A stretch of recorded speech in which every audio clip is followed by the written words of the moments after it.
I look like something wild. You are something wild. What? You heard me. Hey, everyone. Oh, my gosh, we're live, and they heard live. everything I said. Yeah, we're all sitting here jibber-jabbering. What's going on tonight, guys? We're tired. Yeah. We went detecting and bottle digging today. First hunt. Or dump digging. Dump digging. Yeah. It's more dump. First hunt of 2013. 2013? Why have I got 2013 on my mind? 2023. Oh. I'm tired. You can see. Hey, it has been a long day. It's coming out. It's hard to tell what I'm liable to say this evening. We didn't really have any mail call other than we got Looters 8, and I think we'd already said that. We already said that, yes. Know that his sticker is on the new sticker board, right? This is sticker board number 4. Sticker board number 4, and so it's not as big as the last one, but that's all they had. So, yep, Looter 8, your sticker is right there. Why don't we say hello to all these fine folks? Oh, we got Dave from PA Relic Hunter. Yes. We got Shannon Dalton. I seen old Danny Boy in here. We've Sean got Mona. We've got Jim Duncan. Marty We've got Verstahl. Park Rat Metal Detecting in Pat. here. We got Dirt Trolling Troy. Dirt Trolling Troy. Hey, we got royalty in the house tonight with us. Did you say hello to Bill? Yes, Bill. I said hello to Bill earlier in chat. Okay. Welcome, Bill. Thanks for stopping by. We've got who else? I missed someone there. Mr. Stu, Tony, and Texas Plug Riches. We've got Swamp Fox. I see Brewers Prospecting. Hello. We got Mayor Videos popping in. Of course, always Jersey Ray is in the back room. Yep. The Bad Idea Lab. Welcome. Javier Garcia. Welcome. Sofric Searcher. Welcome, man. Can I get to say hello to anybody? Go for it, honey. I don't know if we've missed anyone or not. Won't you scroll all the way up to the top? Oh, yeah, let me scroll all the way up. Yes. I don't think we've missed anyone. I don't know. I don't want to. Marty Vistalls. I said hello to Marty. I most certainly we got did. Stu. Mona and Shannon Dalton. Yes, Park Rat. And Pat and Brewers. Shannon. Internal Compass of North Carolina. Compass. Sean Webb. Sean Webb. Welcome, everyone. Thanks for joining us here for Conversations Danny Boy. Live from the command center. Yes. Guys, it has been a long day. We went metal detecting and trash dump hunting and had some pretty good finds We found some good things today. Yeah. Yep. And then come home, upload our video, and the app that I upload my video to is messing up on me. Yeah. My voice and the video are not in sync. Voice and video audio is not in sync. I'm just hoping that it's just a little glitch that'll fix itself. It was fine yesterday. It was fine yesterday. And this morning it was fine. Then come home and it's screwy. So I would have to resort back to this computer until I can get it figured out. 2023 is kind of sucked. It's coming in really, it's not the best 2023 not so good far. at Clark's Cove, but it's okay. It'll work out. Okay, but I see some other people have had some interesting 2023 incidences starting already. But you know what? It's just the beginning of the year. Don't think the whole year is going to be bad just because of a couple of bad incidents. Yeah, that's okay. Yeah. Well, you know what? We need to quit rattling. Jibber-jabbering. Yeah.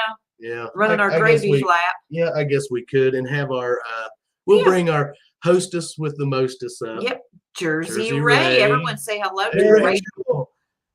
Doctor Who. Whoop, whoop. Welcome. Yep, that's a new one I've not seen before. That one. No, welcome. And I see Papaw's in here. I said hello to Papaw. Yep, Papaw. Yep. Yep. And let's go ahead and get our two guests up. Let's do. Charlie Chuckles. Charlie Chuckles. Hello, covers. I know Rob didn't. I couldn't. So I called him Riddlin' Rob and Charlie Chuckles tonight. I don't know if y'all seen the. I saw the thumbnail.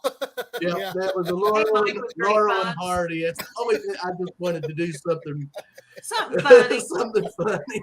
I meant to tell you earlier, Rob, that hat and the glasses remind me of a lady on the beach from. Oh shoot! Now see Jaws. Oh yeah. Oh yes, from the beach scene in Jaws. It was the mom of Sheriff Brody or Police Chief Brody. Yes, it was his wife.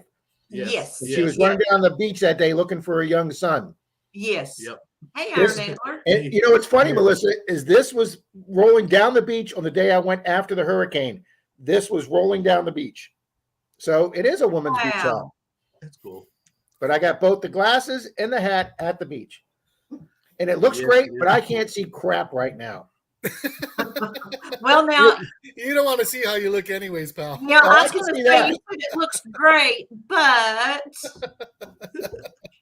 Feels It like I looks need to help you perfect. across the street. there's Rob. That's the That's Rob the we Rob know. Grapevine says he looks like Minnie Pearl from Hee Haw. Oh, I need to get some fruit baskets and a receipt And a my little tag. Yeah. Yeah. There's going to be people here under 40 that don't know what that is, Rachel. You know, isn't that something that you are so right about that? Maybe people under 50 who don't know. Well, that might be true. Howdy. Mr. Beard. Yeah, that's exactly right, Melissa. Hey, Scott Jarvie, welcome. Thanks for joining us Hello, tonight. Beard. And since Hello, we've already Miss got Lisa. Hello, 39 Scott. in Hello, chat. Scott Jarvie, Scott McClory, Mr. Beard. Hey, Scott McClory. Now, I don't know about Charlie, but on when I'm on StreamYard, I cannot leave comments. No. So I have the actual YouTube page open, but if I want to type anything, I got to switch pages and type it into the YouTube page. Okay. Do you have Mike. two Only lets- screens? It only lets the host, I believe, and I don't know if it lets the co-host. Rachel, can you type on the? No, I have the Yeah, I YouTube can type chat on popped screen. out. Yeah, that's what I do. I've got both pages open with one muted. Hey, D&L Yeah. Treasure. Hey, welcome. D&L. Yeah, just pop out your chat and close your YouTube. Pop out your Huh? chat. Yeah, on your chat on the YouTube, you see 3 dots at the top. Click I don't on even those have 3 YouTube dots. up. It'll say pop out chat. It'll pull out the chat. Start And you can pushing close- buttons. We'll all get disconnected. Hey, David Alfonsetti. Oh, there you go. Thank you, Miss Rachel. Mike with great Yeah, so fun. you can Remember completely that. close the He YouTube and just have the chat. I used to watch Yeehaw all the time. Slash, stop being needy. Shh. He's still needy. Are you guys still there? Yep. Yeah. We just listening to you Yeah, we're guys. just listening. Hey, you know what? It's your all show tonight. yeah. Rob Hey, and I'm Charlie, just you trying to know. figure out how you guys are doing this. but I'm going to But- take over for a second and Okay. set up the giveaway Okay. and start sharing that so people can start getting in on tonight's giveaway. I hadn't even thought about that Oh, giveaway. David Alfonsetti. He changed his And channel name to David We are. Alfonsetti. It's really simple tonight. We are just hashtagging RC. Now, who can tell us what RC stands for? Well, Rob now Clark. it works All three both of us. ways. It could be Robert Clark or Rob and Charlie. Yeah. So see RC. You see, Or get it? RC Cola. Get it? Well, no, we're not drinking cola tonight. I know. But you see how It's it For works? remote control Rachel cars, Denise Cool. says. Rob I and see Charlie. how that works. See, so It stands for everyone Rachel Cool. hashtagging RC. Yes, hashtag RC. Hey, And, Swamp Fox. what are they going to get tonight? Your bones over here. Couple of Make yourself big so they can Well- see what they're getting. I have to remind him of that. Hey, Alice in Wonderland. couple of cool marbles. Excuse me. We're going to be giving a foreign coin away, a token, and I have to say this. Hey, Frankie. Hey, Frankie. Yes, you can speak. This is an adult-themed token to whoever gets it tonight. So if you get it, don't be shocked. It is an adult-themed token. Hey, Dan You're Crawford. going to get a Starry pin. You You're go. going to get a Clark's Cove wristband. Hey, Robert, you know what's funny about your adult token? Gene from We Dig It found one up at Charlie's place digging. He You're gonna didn't get even- he didn't even want to show it to us, but he's like, I got a naughty token. A naughty token. I And the didn't main lose part it. of the prize is this 1 ounce copper round. Yep. That's into Mark. the He doesn't that's know. sticker pack. Getting So into shit.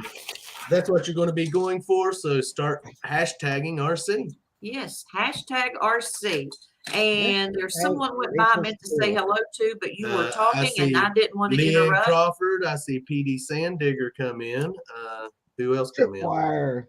It may have been Leanne Crawford that I Hi, did not. Leanne. Yeah, Crawford. Hey, David Leanne. Alfonsetti. I think it was Leanne. Leanne. Yep. Yeah. You didn't say hi to David Alfonsetti either. His David Yeah. Alfonsetti art now. I did. I see KCMD. Hey, Welcome, KCMD, Dennis. MD, Great, welcome. Great Finds is here. D&L Treasures. Doctor Who? Doctor. Alice Wonderland, welcome. Thanks for joining tonight. Yes, we've guys. got 45 Everyone, in chat. yeah, Thank you if so you're much. just coming We've got in, Tripwire straight up metal detecting. Welcome. hashtag RC for tonight's giveaway, and we'll Yes. do that around 9 o'clock, I'd say. Hit Yeah. that like button, folks. Yep. Tom Riley, welcome. Hello, Okay, Tom. Okay, I'm going to Hi, jump Tom. in with this, and I'm Go going to ahead. start asking a couple of questions. Sure. We'll go with Rob first, and just how long you been metal detecting for, Rob? February, let me get on the right page here. February 2nd, well, I'll be starting my 6th year. So I'm just coming up on my 6th year. Wow. And And that's what the first time. That's the first time when I unboxed my first detector was the time I decided to get on social media. I really wasn't on social media due to my background, because I spent a year undercover with the police department too. And then I realized, Rob, that was 25 years ago. I don't really think anybody's still looking for you today.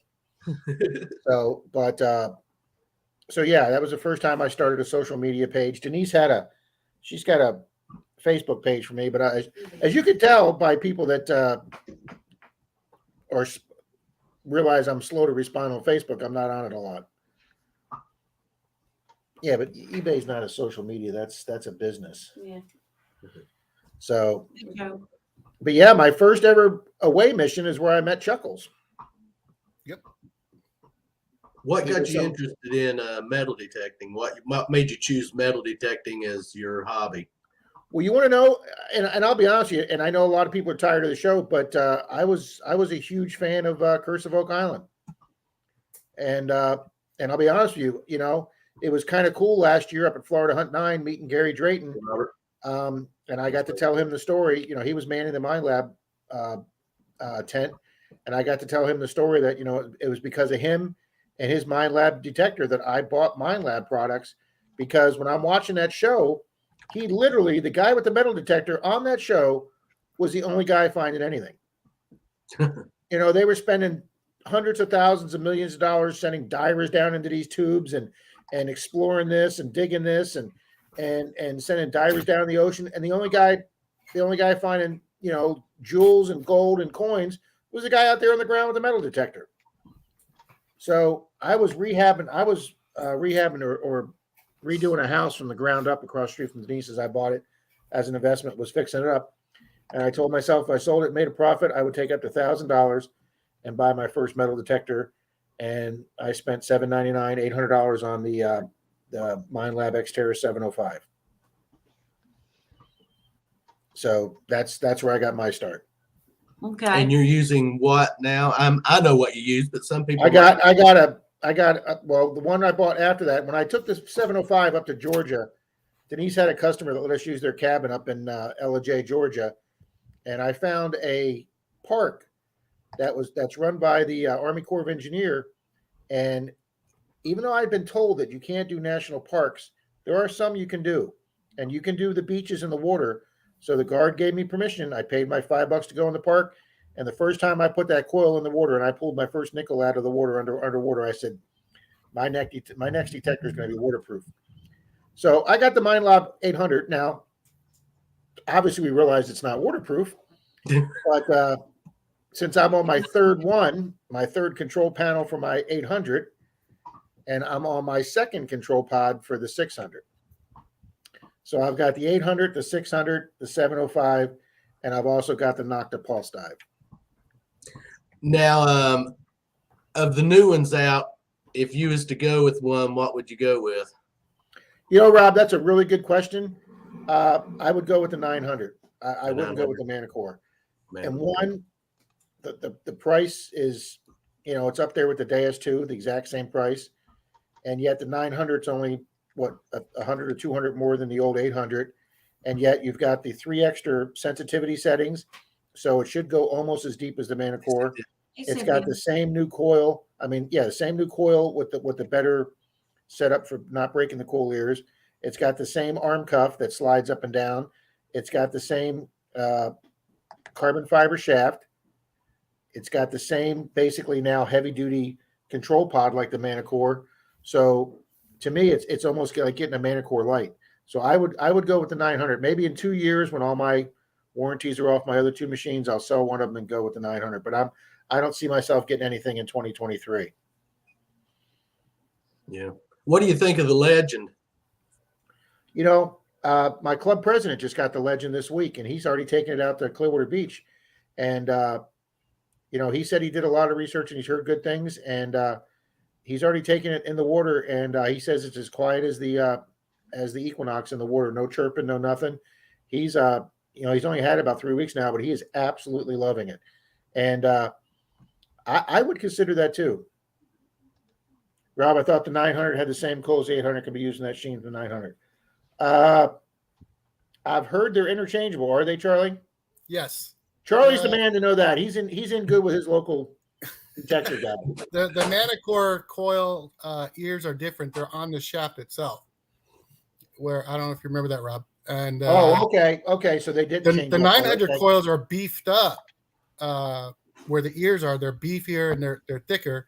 But you can integrate any coils that you ran on the 600 or the 800, you can run on the 700 or 900. There you go, Scott Kirby. Charlie answered your question. So the sniper coils, any coil that you bought special for your 800 or the 700, you can still swap them to the. Yeah, Danny Boy says he's already put the 6-inch coil on the 700. Yeah. Mr. Marlin's here. Yes. Well, Charlie, how long you been metal detecting for now? Hey, Connie. Not very long. I think 2019 I started taking it serious. Like most people here in the chat, maybe you guys too. Growing up, always had an interest of what you're going to find in the ground. You know, getting dirty, having fun, and then I had a couple of detectors that were given to me by my uncles or whatnot. I had a bounty hunter, then whites, and then you grow up and get a job and do all that stuff, and then sometime in 2019. I had to have a surgery on my arm with my nerves. I was having problems with my hand. So that put me out of commission. I was out of work for a month, right? And I was laid up, couldn't do nothing, couldn't really move around. So I was on YouTube one day and Heath Jones from History Seekers was on. And they were finding all this Civil War stuff. And I just thought that was cool. You know what I mean? I was like, man, that is so sweet. So that kind of got me into like thinking I wanted to get a detector. I found a local metal detecting club here in Pensacola, joined them, and I still didn't have a really good detector. And she sold me the Nota Macro Impact. So she sold me that for like $500. I thought I had a sweet deal. Little did I know they had the Knox out already. So I was swinging the Impact for a while. Then I went to the Simplex. Then I went to the 600 after that. And then I ended up getting the X-Cal. And now I'm just waiting for my Manicore to come in. Here Sorry. I had to have it. Yeah, Charlie's going to be the guy that I'm going to be getting the feedback for the Manicore. Well, Yeah, John CZ it's a nice just moved machine. up to Pensacola. So he's got the DS2. I'll have the Manicore, and we'll do some, head-to-head test. And I know everybody's done it already, but just for my own interest, I'd like to see what the DS2 picks up and with the Manicore, vice versa, how it works. Yeah, That's where I'm I know. at. I know. I was asked of the new ones which one I like, what I've been seeing, and I like the Legend. What I've been watching people with the Legend. So I guess if I had to say, if I was to go, and I'm not, but if I was to get one, it would probably go with the Legend right now. Yeah. And the Legends is a great machine. I mean, they got done with all the updates on that thing. When it first came out, people were just like dogging it, like this thing's just not working. And they were update after update after update. But that's the nice things about these machines. You can update it, set what it needs to be doing. And they did that. They accomplished it. It wasn't running good on the beach at first. And now I hear it's quieter than the Knox on the beach. So yeah, Howard says it go wrong either way. And he also says it charges up. It doesn't use the and correct me if I'm wrong, Rob, it doesn't use the USB port. He says you just plug it right into where your headphones go.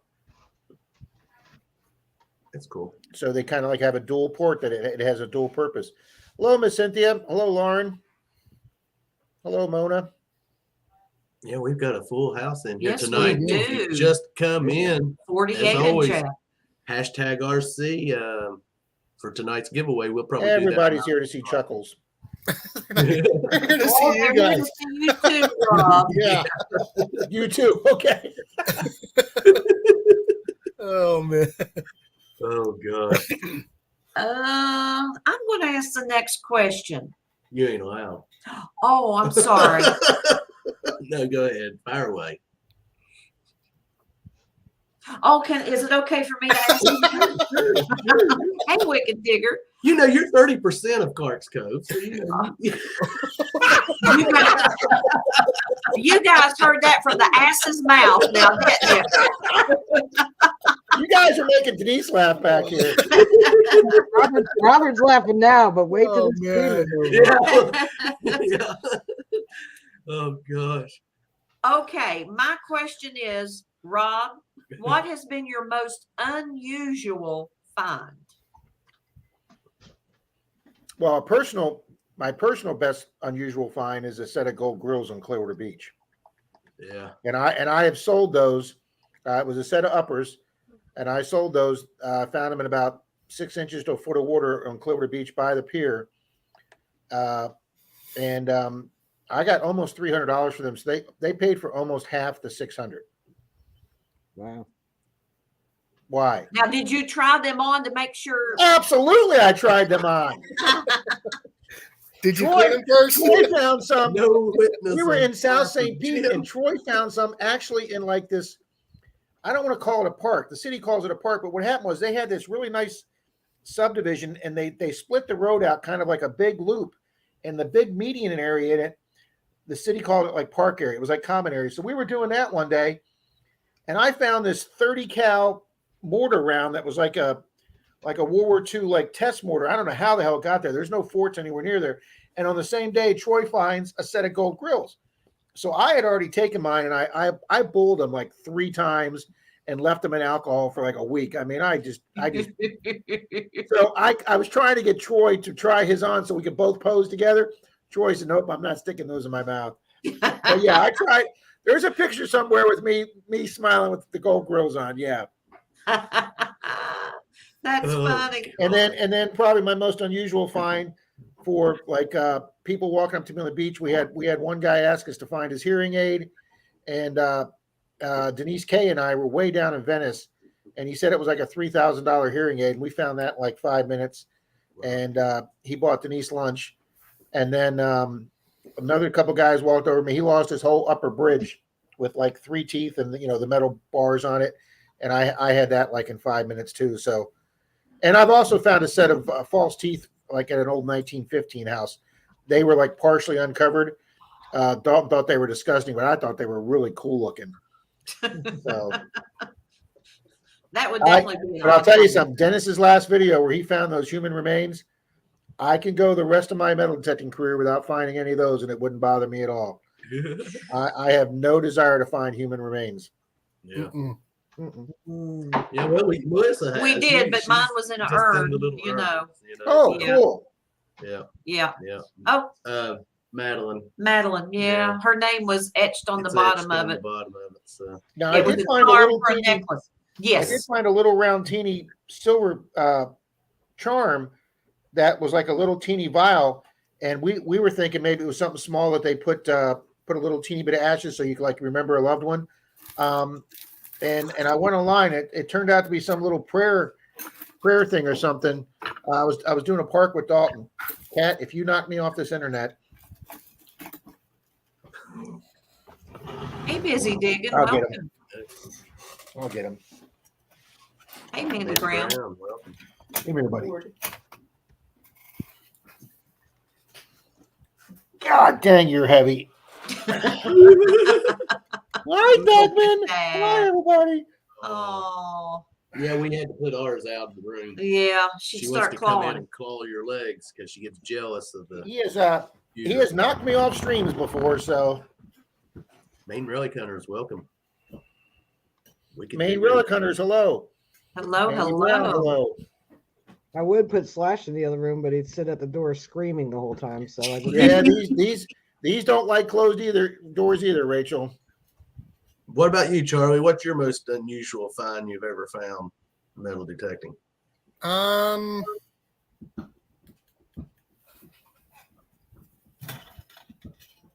I don't know if it's unusual or not. I still got it. And I don't, if it fits coins, perfect, right? We're gonna make you big. Okay, so here it Oh, is. looks like a coffin. Yeah, it does, doesn't Charlie, it? I found one of those. It doesn't have the 3 slots Oh, inside, the but I found sovereign. that exact same Coins in thing. it. So I don't know if this, Now that I mean, is the top cool. is smashed down a little bit. That's But, a sovereign case. I'd say that was, That is cool as hell, Charlie. That is. that's That probably my most is. unusual find.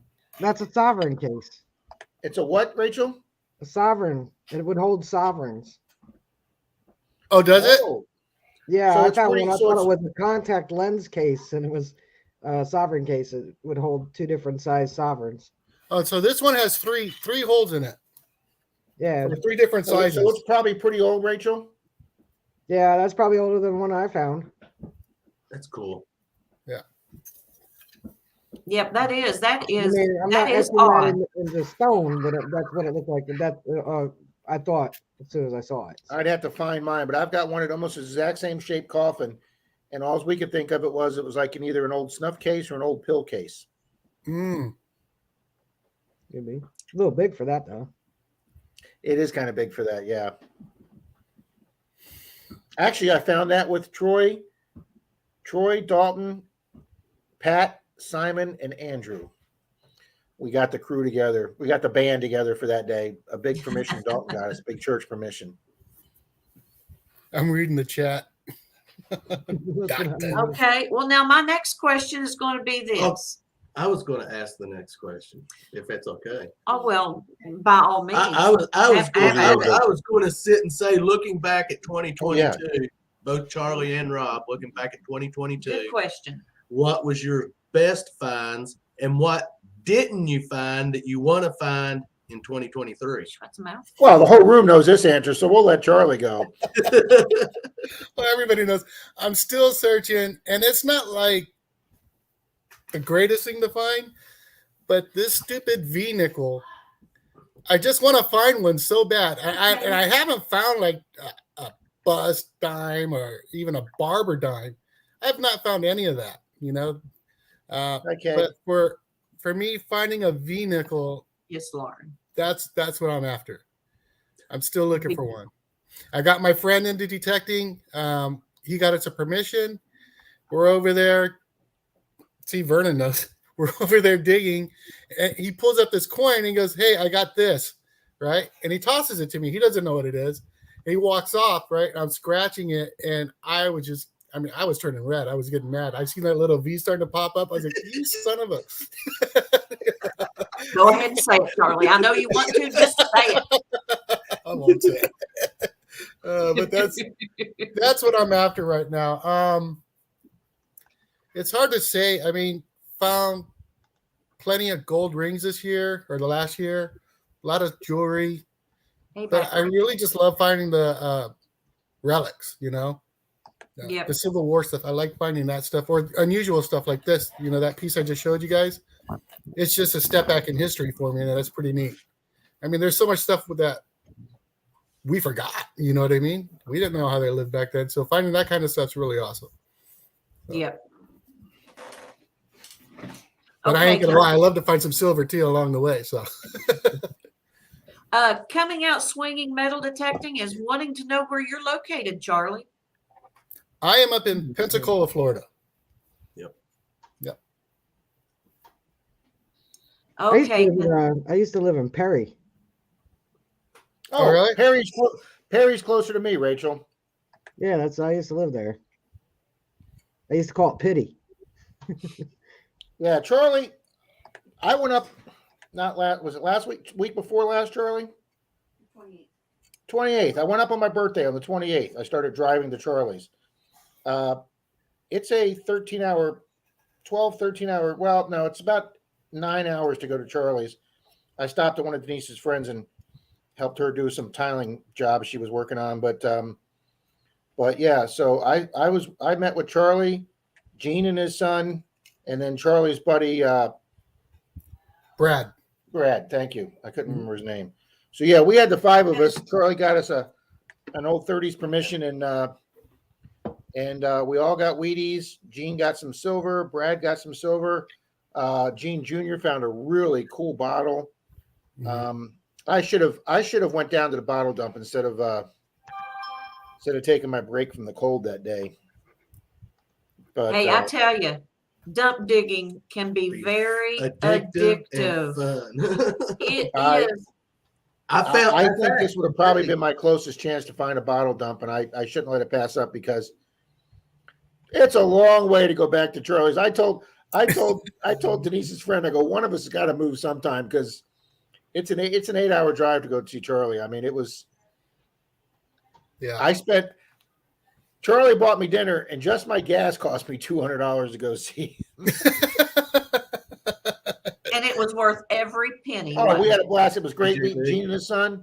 Hey, Of course, JP, Charlie and I welcome. standing next to Gene and Gene Jr. We look like a couple of hobbits. I'm telling you.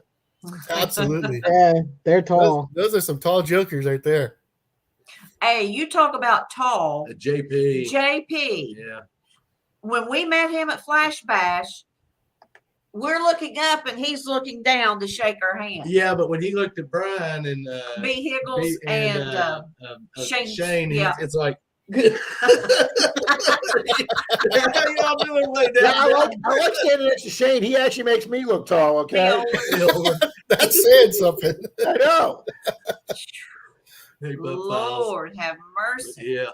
Yeah, definitely. Yes. Yeah, Gene. I think Gene's like, I think he's 6'5" or 6'6", and I think he might actually be taller than Jason from Quarter Hoarder. Yeah, he's Is he? tall too. Hello, Yeah. Patty. How you I doing, think they're Patty? they're probably close to the same height. I've stood next to both of them. I had to look up like this. So, yeah. Yeah, I've never met Jason from Quarter Hoarder. I'd like to meet him. My head comes to Work out. where his armpit is. And I'm not short. I'm not tall, but I see we I've have had a blast. 54 in chat, guys. Awesome. Thanks everyone for joining us. Those of tonight. you just joining, hashtag RC to get in on that giveaway here in less than 30 minutes. Yes. Go for that 1 ounce copper coin tonight Yep. that we're giving away. Hey, can 30% here ask a question now? Yeah, 30%. Well, Okay. if you keep acting like that, I'll drop you down to 20. Oh, that's how it goes. You know, It'll just be Clark code detecting here before long. you guys heard that.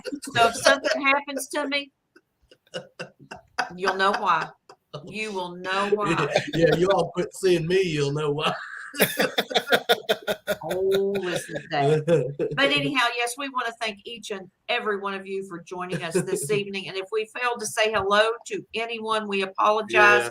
Just give us an at Clark's Cove and we will give you howdy. Kay's Diggins in here, and Miss Kay. And I got to meet Miss Kay when she did a swing through here in Florida. Twice. Kay was Pat and I got to meet her.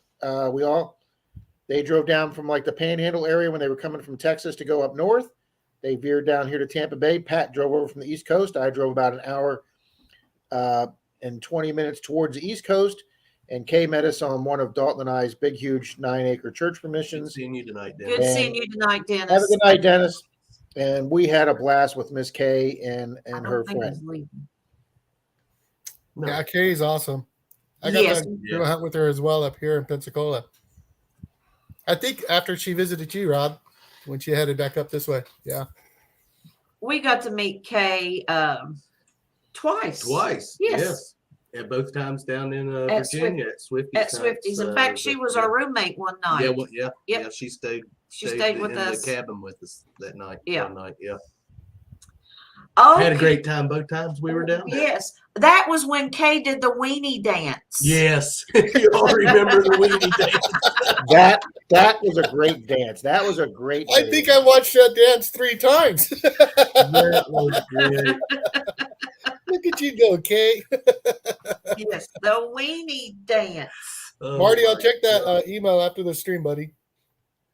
Thing of it was, we didn't get that full dance. We only got filmed a little bit of it. But Yeah. that was just That's Thanks, okay. Kay. We filmed enough of it. yeah, it was great. Yes, Park Rat Pat was there at the night of the The weenie weenie dance. dance, yes, he was.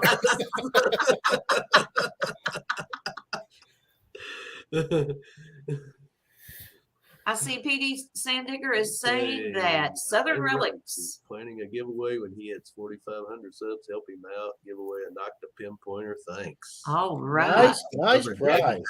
Nice. It is, definitely. Okay, I'm going to ask my question. Go ahead, 25. Fire. Oh, Oh, my. Yeah. Yeah. It's okay. I'm going to ask Rob. Out of beaches, home sites, curb strips, wooded areas, or parks, which do you like to detect the best? Well, I've actually never hunted a wooded area like an old grounds wooded area that used to have houses on it and it's grown back up. I've never hunted those, so I can't say anything about that. Obviously, just like everybody else, nice Pat. Just like everybody else, I started on parks and tot lots, and my first 10 videos, I'm counting how many pool tabs I found, and we all started there the same in tot lots. Yes, PA. And I you can't compare because beaches and hunting old properties are such a different. I mean, if you gave me the choice of having to do only one, probably old properties, but that doesn't mean that I wouldn't miss beaches. But yeah, I enjoy finding old coins. I enjoy finding relics. We don't have the age down here like they do on the East Coast, or even up in Missouri. When I met Shane Ohio River up in Missouri with, I met Beard and his family and his dad and his wife. That's where I got my only barb recorder up there in Missouri. But yeah, I just love hunting old properties. See, Dennis says cornfields are the best. I've only had a chance to do one cornfield, and that was when I got to hunt with Kurt from the Hoover Boys. I was at his club meeting. My club meetings are the last Monday of the month, and the Hoover Boys are the last Thursday. So I had to get up early Tuesday morning and haul butt from here in Tampa Bay, Florida, all the way up to Baltimore, Maryland. And I got there late Wednesday night, and then Thursday I met the Hoover Boys. Their clubhouse they meet at, it's only about 10 miles from my cousin's house where I stay. And I went to their meeting, and at the end of their meeting, Kurt says, I got a 300-acre farm to do tomorrow. It dates back to the early 1800s. Who wants to go? And not a single person in his club could go. So I raised my hand. He goes, give me your number. I'll call you tomorrow. Heck yeah. And he called me tomorrow next day, gave me the address of the old farmhouse and thing. And he met me out there, and I pulled up and I said, you find anything yet? And he dropped an 1869 Indian in my hand. I go, wow, I've never even found an Indian yet. And he said, keep it. I got about 300 of those at home. Oh my And Lord. I still have Kurt's 1869 Indian in a 2x2 in my collector book. So, but yeah, that's the only time I've ever done a cornfield. And I would enjoy doing those. Like Dennis has those up in New York. If Charlie and I ever get up to see Dennis up there, I would enjoy doing that. Obviously, who the hell wouldn't want to find an old colonial largie or King George III or something? I mean, this guy. yeah. And it's funny. Dalton and Troy did a trip up to southern Georgia one weekend, and Dalton got a clipped largie up there. He got like 3/4 of a largie up there, and then freaking Troy finds one in a yard in St. Pete, like a 1900 house. He found like an 1850 largie in a house in St. Pete. Hey, Troy, he can find the finds, can he? What about you, Charlie? What do you prefer the most? I kind of look at it here in Florida. We kind of got the best of both worlds. Summertime here is way hot, right? Wicked hot, humid, just bad. You know what I mean? So we can either go hit the Gulf and get in the water and detect, or we can hit the sound side and get in the water and detect. And you do a lot of jewelry hunting. Summertime, I do. This time of year, I like to go hit permissions, parks, look for old curb strips and stuff like that. So kind of like Rob says, it kind of levels out. You got the best of both. Again, I prefer the historical stuff. I mean, Finding that But it's- shiny stuff's pretty nice. Charlie's right. When it's literally 101, 102 down here, and it's like 90% humidity, and you're dying, even finding a shaded park or a shaded field or a shaded permission to do, you're just dying. So, I mean, go down, do the beach. You get hot after 30, 45, 50 minutes. You just go out there up to your waist, get cooled down, throw some water over yourself. And besides that, the place is packed, and there's a good chance there's a good chance you can find a ring or a piece of jewelry or something. So, Charlie's right. We don't have the oldest property in the world down here in Florida, but we got the best of both worlds that we can hunt, and we can hunt 365. I mean, when you guys were all getting snowed in and everybody had that weather up north, and people were like, I can't get out, it's frozen. It was chilly down here, but Jeremy came down from North Carolina, and him and I and Troy were out there. The rest of the world was 10 below. We were 53 degrees, and the three of us were out doing curb strips and permissions in St. Pete. So we can literally hunt 365 a year down here. Man. Yeah. Another thing too is at the beaches, I will say I love to do the water over the dry sand. Find most of my jewelry in the water. Just people in the water, their hands get, they're playing around in the water, their hand shrinks because it gets cold. Those rings slip off. I mean, yeah, I always stress, and stress to people in my videos when we have hunted out there at the beach area, at the swimming area, leave your jewelry at home. Leave it in the car, but people love to get out in the water. But if they leave it at home, then we don't have nothing to find. So.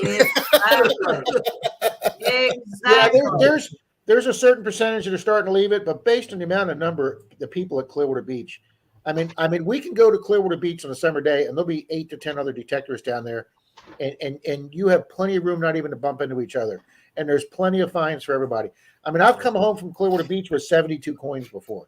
I mean, it was back in the old days when they actually had parking meters, you had to feed with quarters. I mean, the change was just unreal. Now they've all gone to debit cards and everything else, so people aren't carrying as many quarters or change around as they used to. But like Charlie says, as soon as they hit that cold water, the water shrinks their fingers, and they're throwing a football or a frisbee. I mean, even when we go down there and try and find it, if they don't give us a specific area, if they threw a frisbee and they have no idea where at in the arc of that throw it went, it's probably, it's probably lost. But I mean, we did over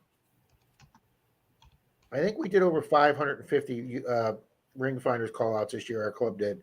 So almost 2 a day. Wow. And at least 1 a day of those was on a beach. Mm-hmm.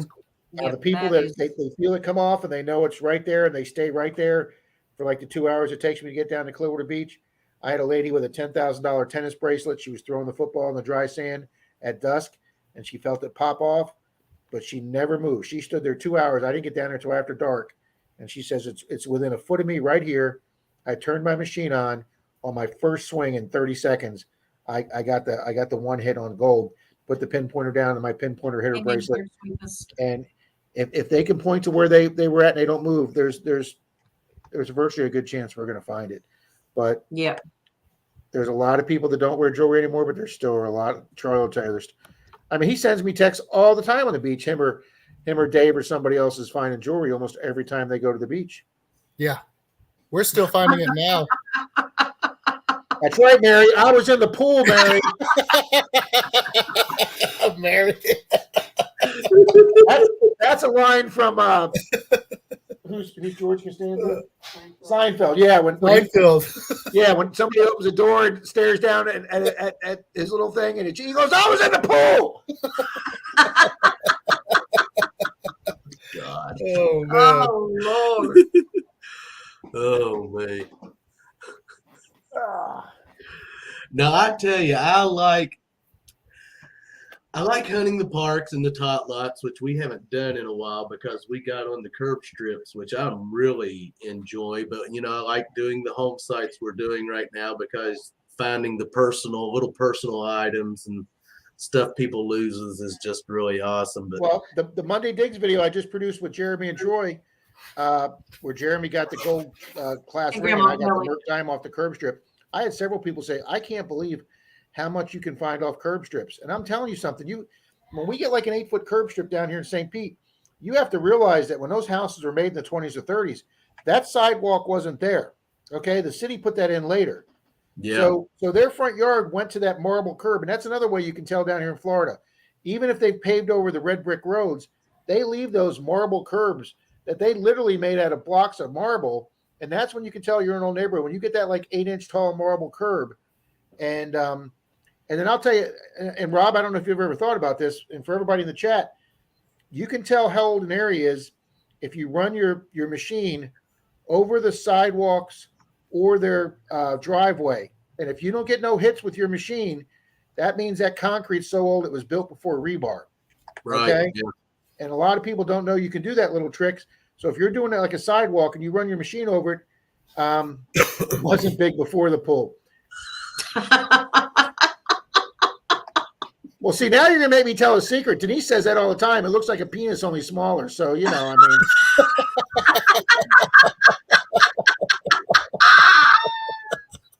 Oh, my Lord. I'll pay for that one later, okay?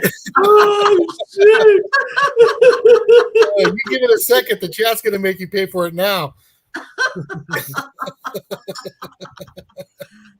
On Oh, another I note, yeah. I keep telling Charlie when I spend nights with him, I keep telling Charlie $20, but Charlie just won't get on the program here. No, I go sleep in the truck.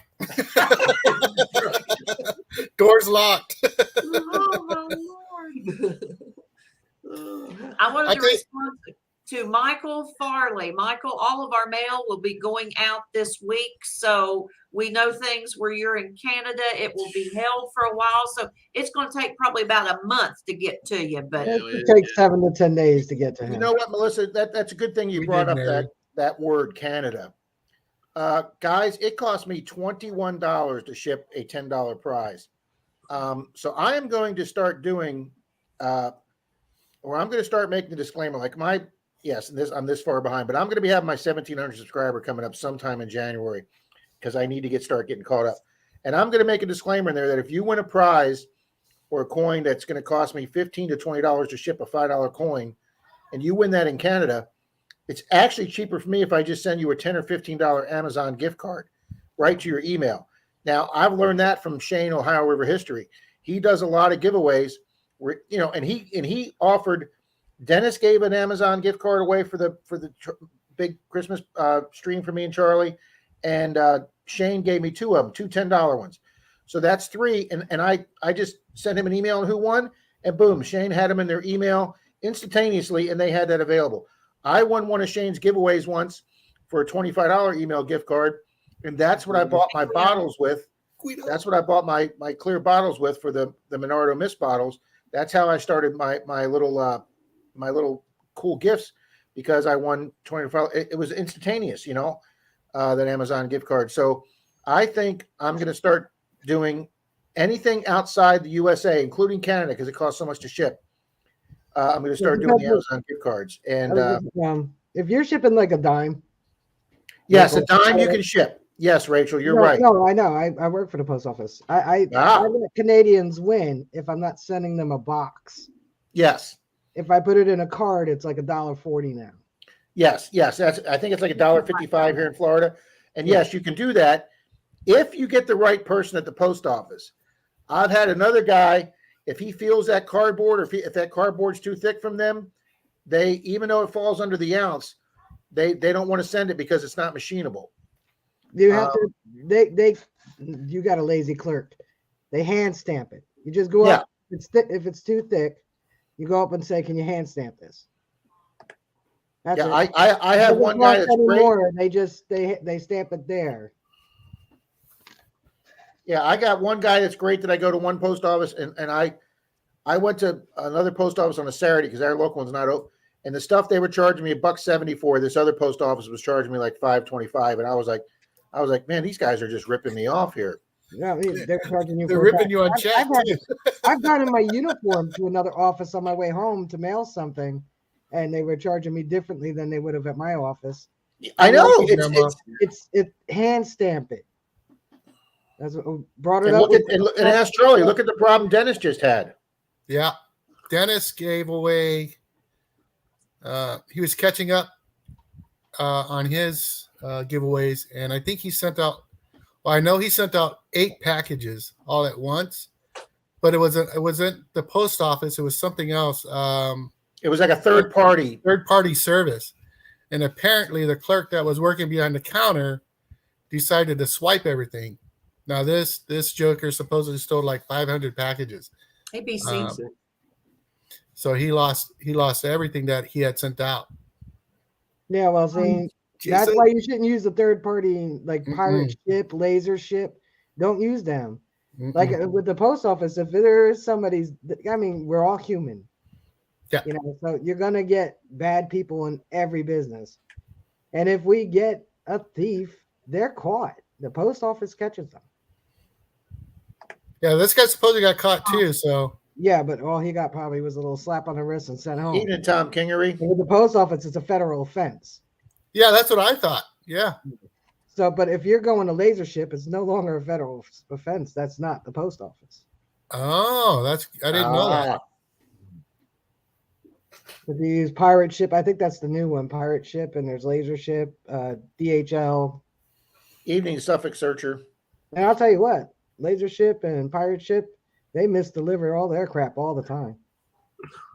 Well, see, that's why I buy, I've got the eBay business, so I've got the PayPal set up through my eBay, and PayPal has theirs is called ShipStation, and they negotiate that big discount.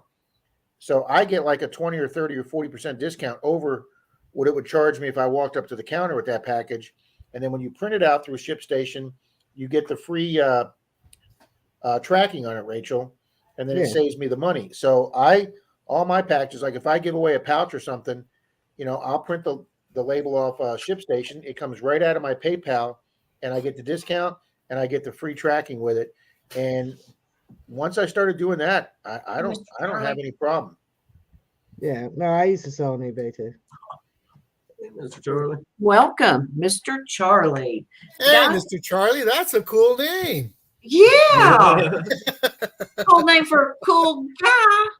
We have 59 in chat, guys. Wow, We had 59. 60 Congratulations, there. guys. 60 there just a while ago. Those of you just joining, hashtag RC to get on the giveaway here in about 8 minutes. Oh, yeah. Yes.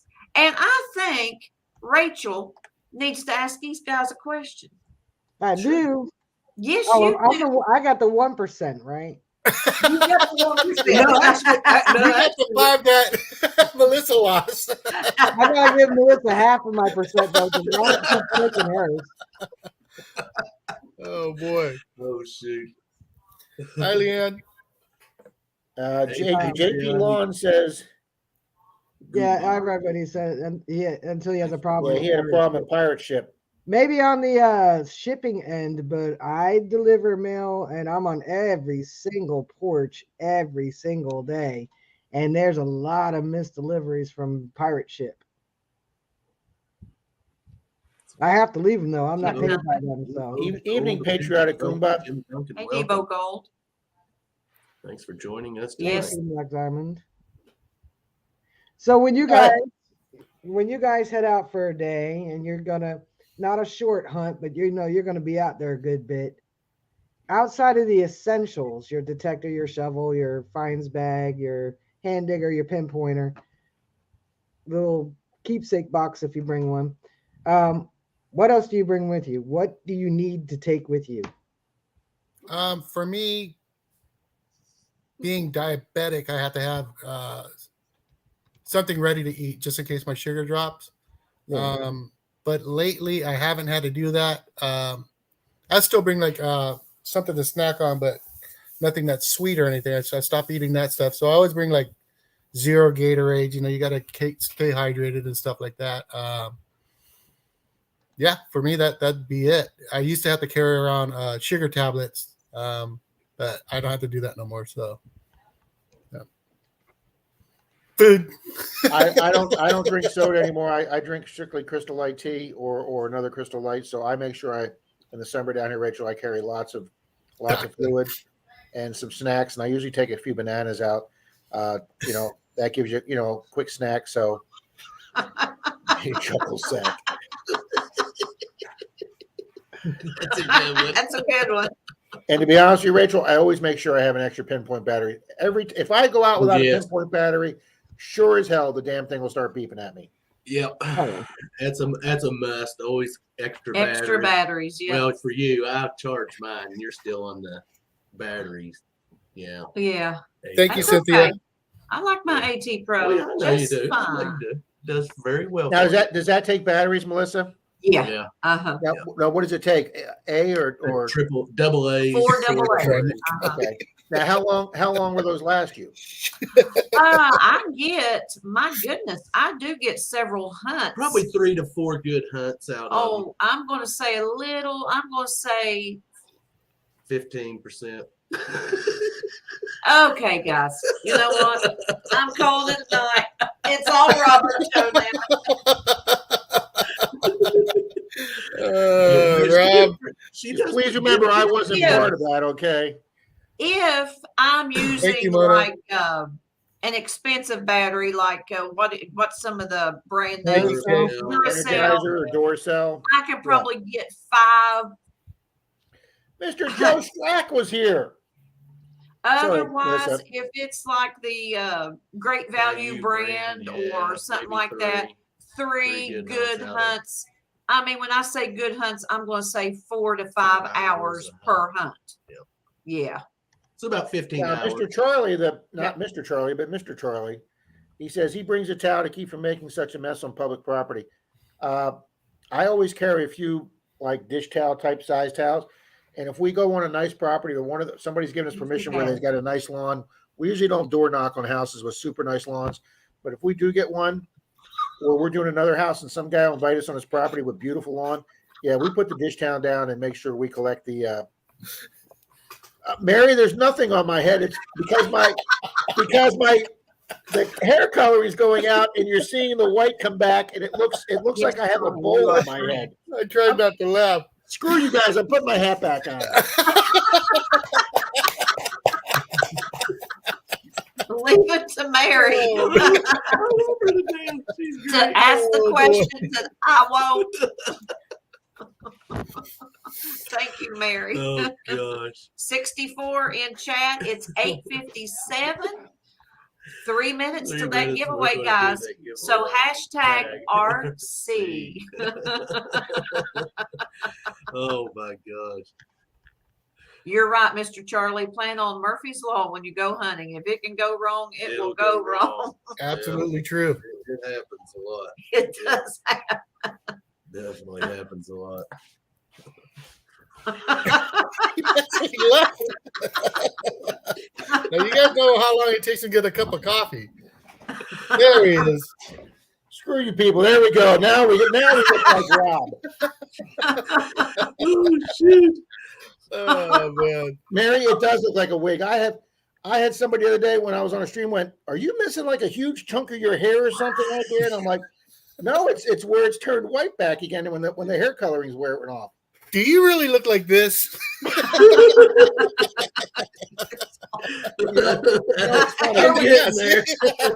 telling this story the other day. My best friend Steve, he's got a really good friend named Vinny. Now we used to play poker once a week over at Vinny's house because he has like a pool house out by his pool, and he has a poker table he leaves set up. So Vinny always had. I thought he had nice hair, and his dad used to play with us sometimes, but his dad was as bald could be. So, like 5, 6, 7 years later, Steve calls me and said, "Hey, Vinny's dad's passed away. This is the time for the funeral." So I go to the funeral, and I walk in with my buddy Steve, and there's this bald guy standing there greeting the people at the funeral. And I said to Steve, I didn't know Vinny had an older brother. And Steve tried super hard not to break out laughing in the thing, the funeral parlor. And I said, what are you laughing about? And he goes, "Rob, that's Vinny. Vinny's wore a toupee this whole life." And I said, "Why?" Because he didn't want to make his dad self-conscious that he was bald and put it down. So Vinny's always wore a toupee, but the minute his dad died, he said, "I don't have to wear it anymore." I didn't even recognize the guy. I didn't even know it was the same guy. I thought, well, that's his brother. And so, no, Charlie, I don't have a toupee, buddy. That one's for Rachel.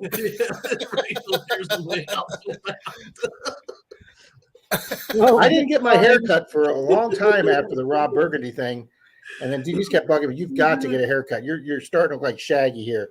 So when I got it cut, it was like half and half with the white, my gray hair coming back, and it just, yeah, I'll be wearing the hat for a while. I know I told Robert today, he turned his head a certain way and his beard was like sticking out like this. I said, oh my God. I had just got out of the shower and I was drying and it was all. I said, you look like something wild. So I trimmed it down a little bit. I'm going to try and find the picture of me bald when I shave my head for the charity. And by the way, Robert, Melissa, you were the first folks to donate to my charity during COVID. I made for Feeding America. I made the announcement. I was hoping to get like $5 and $10 announcements, and I made the announcement: if we raise $100, I'm going to shave my head bald. Boom! 30 seconds later, Clarence Cove had $100 in that account, man. Start shaving. Yep, Yes. start shaving. Hey, let's see. Now that was, when was that, That Rob? was back in 2020 Was that 2020? I think it was early 2021. or 2021. Okay. We wound up raising like $775, and then Charlie said if I get a mohawk, he'll pinch in another 50. So Yeah. I did the mohawk, and I kept the mohawk and the goatee for 2 weeks for Charlie, and I door knocked with it and didn't get a single permission with that goatee and mohawk. I wonder why. Yeah. I even door knocked at a biker's house because I looked like a biker, and even he said no. Guys, guess what? It's we're gonna 9:02. get ready and do this giveaway. Yes, we are. Absolutely. Let's give everyone just a couple of seconds. The hashtag. I don't know why is it every RC. time we got to talk over each other and say the same thing. Yeah, you know, with me, with the more. Go You need to- on. Just say it. You was thinking it. You Just should go ra- ahead you and should say it. raise your hand when you need to talk. Uh-huh. Robert, I hope you sleep with your eyes open, pal. Oh gosh. All right, guys, let's go over I don't here. know how to take that. Let's go over here and get ready to Hey, do Rob, don't worry. The pig sticker's down here, buddy. You don't have to worry about that, okay? Yeah. Hey, West Virginia's calling me.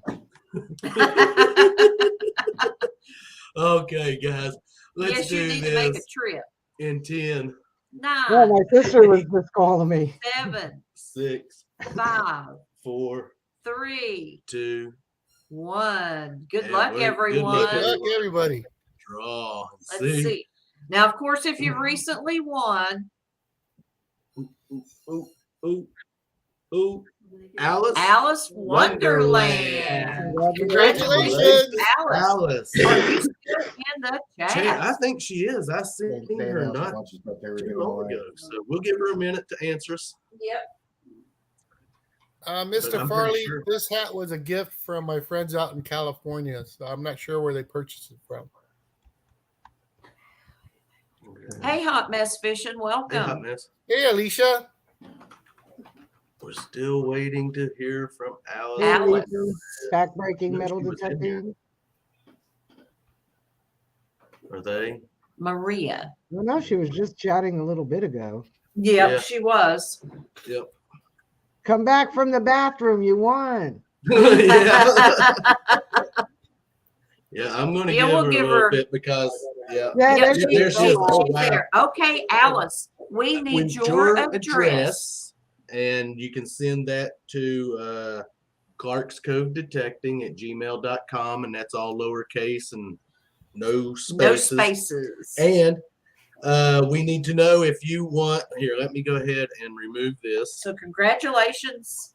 And would you like your pledge for life or your prospect for life? I mean, Wow, we got all three of them done.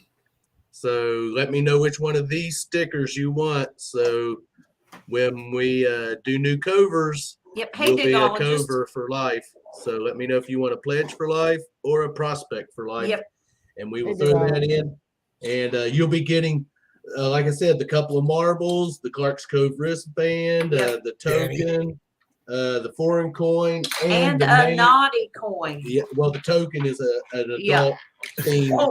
adult themed token, and your main thing will be this big 1 ounce 999 copper round 999. Yeah, 991. Yeah, Yeah. that's a nice and a sticker pack. So So Alice, let us know if you want a pledge Pledge or or a a They're way better prospect than me. I don't know why sticker. these Yep. are different, but they are. awesome.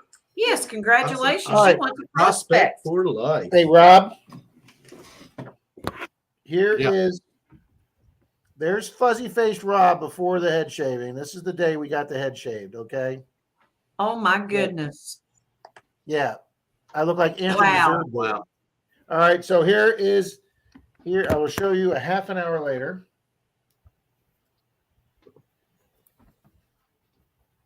Oh, this is a great shot. There it is. That is a great one. That's $50 from Charlie right there for that, buddy.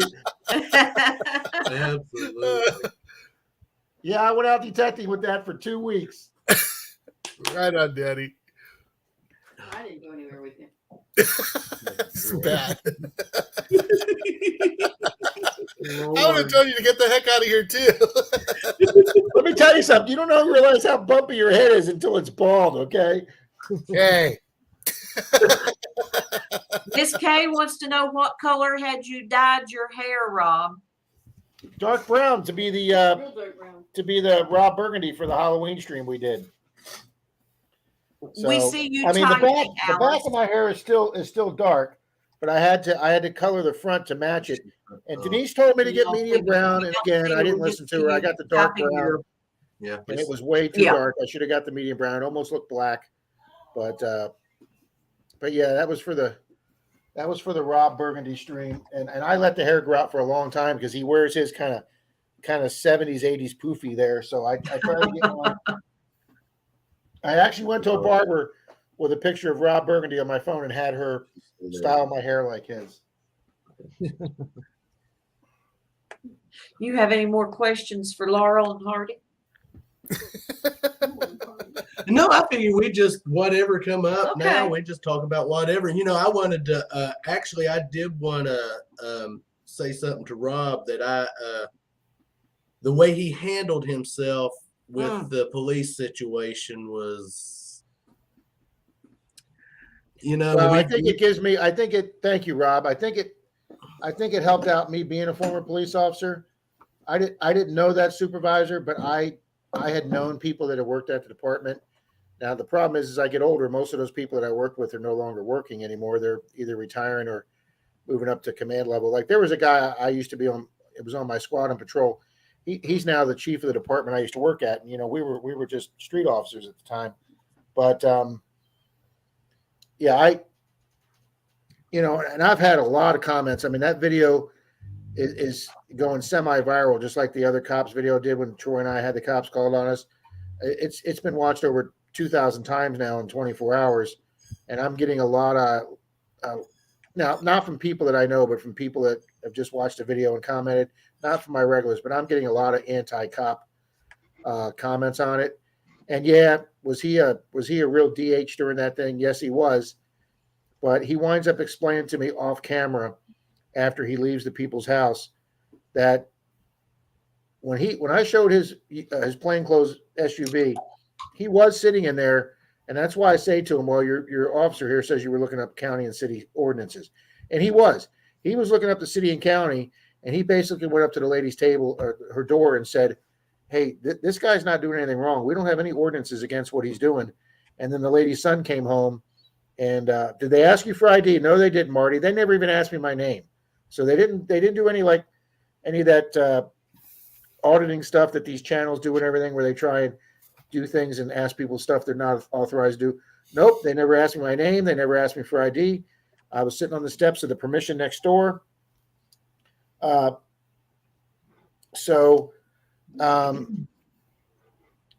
he says to me, he says, "Well, he had basically told the lady, ma'am, there's nothing we could do. He's allowed to do the public easement." And that's when her son came home and said, "Well, I work in the excavation business, and I know that as a company, we have to call 811 if we're on a public easement." So he wanted that enforced. So, a lot of people said, "Well, you should have just taken the ticket and fought it in court." There is no ticket. It's an administrative statute. There is no they can't roll up on me when I'm doing an easement and say, did you call 811? And if I go, no, they can't write me a ticket because there's no charge. It's an administrative statute that was written so a big company or a contractor will be held accountable if they pull out with a backhoe or something and hit a water main or something. That statute enables the state of Florida to force that company to pay for it so it doesn't go back to the utility to raise everybody's rates that they have to pay for it. So it's strictly an administrative statute. There's a gentleman in my club who actually works for another city, and that's his job to go out and paint the blue paint on the lines, for the city water. So when somebody calls in, he goes out and marks that. So he says, no, Rob, that's for companies administrative. Yes, do they tell you that any person digging a hole is to do that? But the point, and I didn't want to be a smart ass to the guy, but when he sat there and said, I want to put in a little pipe with my edger. And, it took everything I had to say, well, did you call 811 that day before you edged? But I didn't. I didn't want to aggravate the guy because when he got smart ass, he said, if you're going to push the deal, we can push the deal. And I did. I really wanted to push back because I had my issues in law enforcement because I couldn't stand people that thought they were supervisors that thought they were big fish in little ponds. And that's the impression I got from this guy. And I would always lip off to those people and always get my butt in trouble because I don't like people being bullies. But I didn't. I held my tongue with the guy. And the second they left, or when he was leaving, he drove up to me. And I'm going to use a little, well, I'll try not to use language, but he said to me, he drove up to me and I walked over to his vehicle and he said, I bet you thought I was a real jerk, didn't you? And he used another word. And I said, I thought you were the biggest DH I've ever talked to. And instead of like being ticked off, he started laughing and he goes, yeah, I kind of figured you thought that. I could see that you didn't real happy. And he says, but I had to. The lady's son came down hard and wanted that statute enforced. He goes, I had to look it up. He admitted, I had to look it up. I've never had to use it before. And I said, why don't you just tell me that? Why don't you just pull me aside and tell me that? Well, because his officers were in the body cam, so they had to act official. That's what me and Melissa was talking about. I said, you got to realize when the police roll up on you like that, they got better things to do that they'd rather be doing than come out there. They know you're not doing anything. Just act accordingly. And you're going to make a friend, if anything. If you treat him bad. I mean, he even gave me the advice. He says, listen, besides this guy we just talked to today, there's not going to be another person in the city that knows anything about 811. So just go the next street over, go metal detect. If you get a chance to let the people know you're there, get a chance to let them know you're there. If not, try and door knock. You're welcome, Patty. But he says, you may never run into another person your entire detecting career that knows this. And I had several people that said, that's mainly done for companies. And I said, yes, it is. There is no fee or fine or second degree misdemeanor. There's nothing like that. If I put a shovel in and a cop rolls up and says, did you dial 811? I go, no. Oh, I got to write your ticket. There isn't anything. That's right, Mary. They got donuts cops to finish. You're welcome. Hey, Don. Welcome. Hey, Don. Hey, Don. Since we've been curb strip hunting, we've had the police called on us several times, and the area we've been hunting in, the one young man that patrols that area, he knows us now. We give him our card. He's went over. He's checked out our channel, so he knows who we are. He knows what we do. He knows what we're about. I've got an ally now. Yeah. I mean, the video I did with Troy when the cop rolled up to us and he put down his passenger window and goes, hey, have you guys seen two guys metal detecting? Troy and I just started laughing. We went, yeah, that's us. And he says, we got a call. And we said, hey, we've never left the easement. And he said, you guys are good to go. He never got out of his car, never even shut his car off, and he drove away. So then, Troy got he got two rosies stuck together on that curb strip. And then a foot away, he got those two SLQs stuck together that I filmed live. And when the second one came out, when he said, I feel another coin here, and he pulled the second SLQ out, and you could see the mark where the first one had been up against it. All of us here can say we've probably watched thousands of YouTube videos, and I've never seen or heard of somebody pulling two SLQs out of the same hole. I mean, I think it's a one-time event. And Troy and I just screamed. And the guy living there, he wasn't even the homeowner. He was just a renter. He came out, what are you guys doing in my yard? And Troy, we tried to explain, I don't care. I don't want you here. And then we'd already moved down the street because we'll be respectful. You don't want us there? We'll go. There's plenty of curb strips to do. So we were down the street when the cops showed up. And then Dalton goes, oh, man, you guys are finding silver, Wheaties, rings. I found a silver ring that day. So Dalton joined us like 3 weeks later. And we moved like 2 blocks down on the same street. And sure as hell, Troy went up, door knocked the guy's door. He said, no, I don't want you doing it. We said, okay. So Troy and Dalton took off down the street. And I started doing the guy's curb. And he comes out and he goes, hey, I didn't want you doing my yard. I really don't want you doing the easement. I try and keep it nice. Could you go somewhere else? And I said, no problem. And I stopped digging his easement and I went down the street. I was down the street. And even though he was polite to me and I was polite to him, he still freaking called the cops behind my back. And I was down the street. And the second officer that showed up at the first time, a female officer, she come rolling up with a new rookie. And they come walking up to me. And I said, hi. And she goes, oh, hey, how you doing? She recognized me. And we got a call. I go, yeah, be that guy right there. And she told her partner, training him, and said, hey, these guys got the legal right to do this, and they just said hi to me.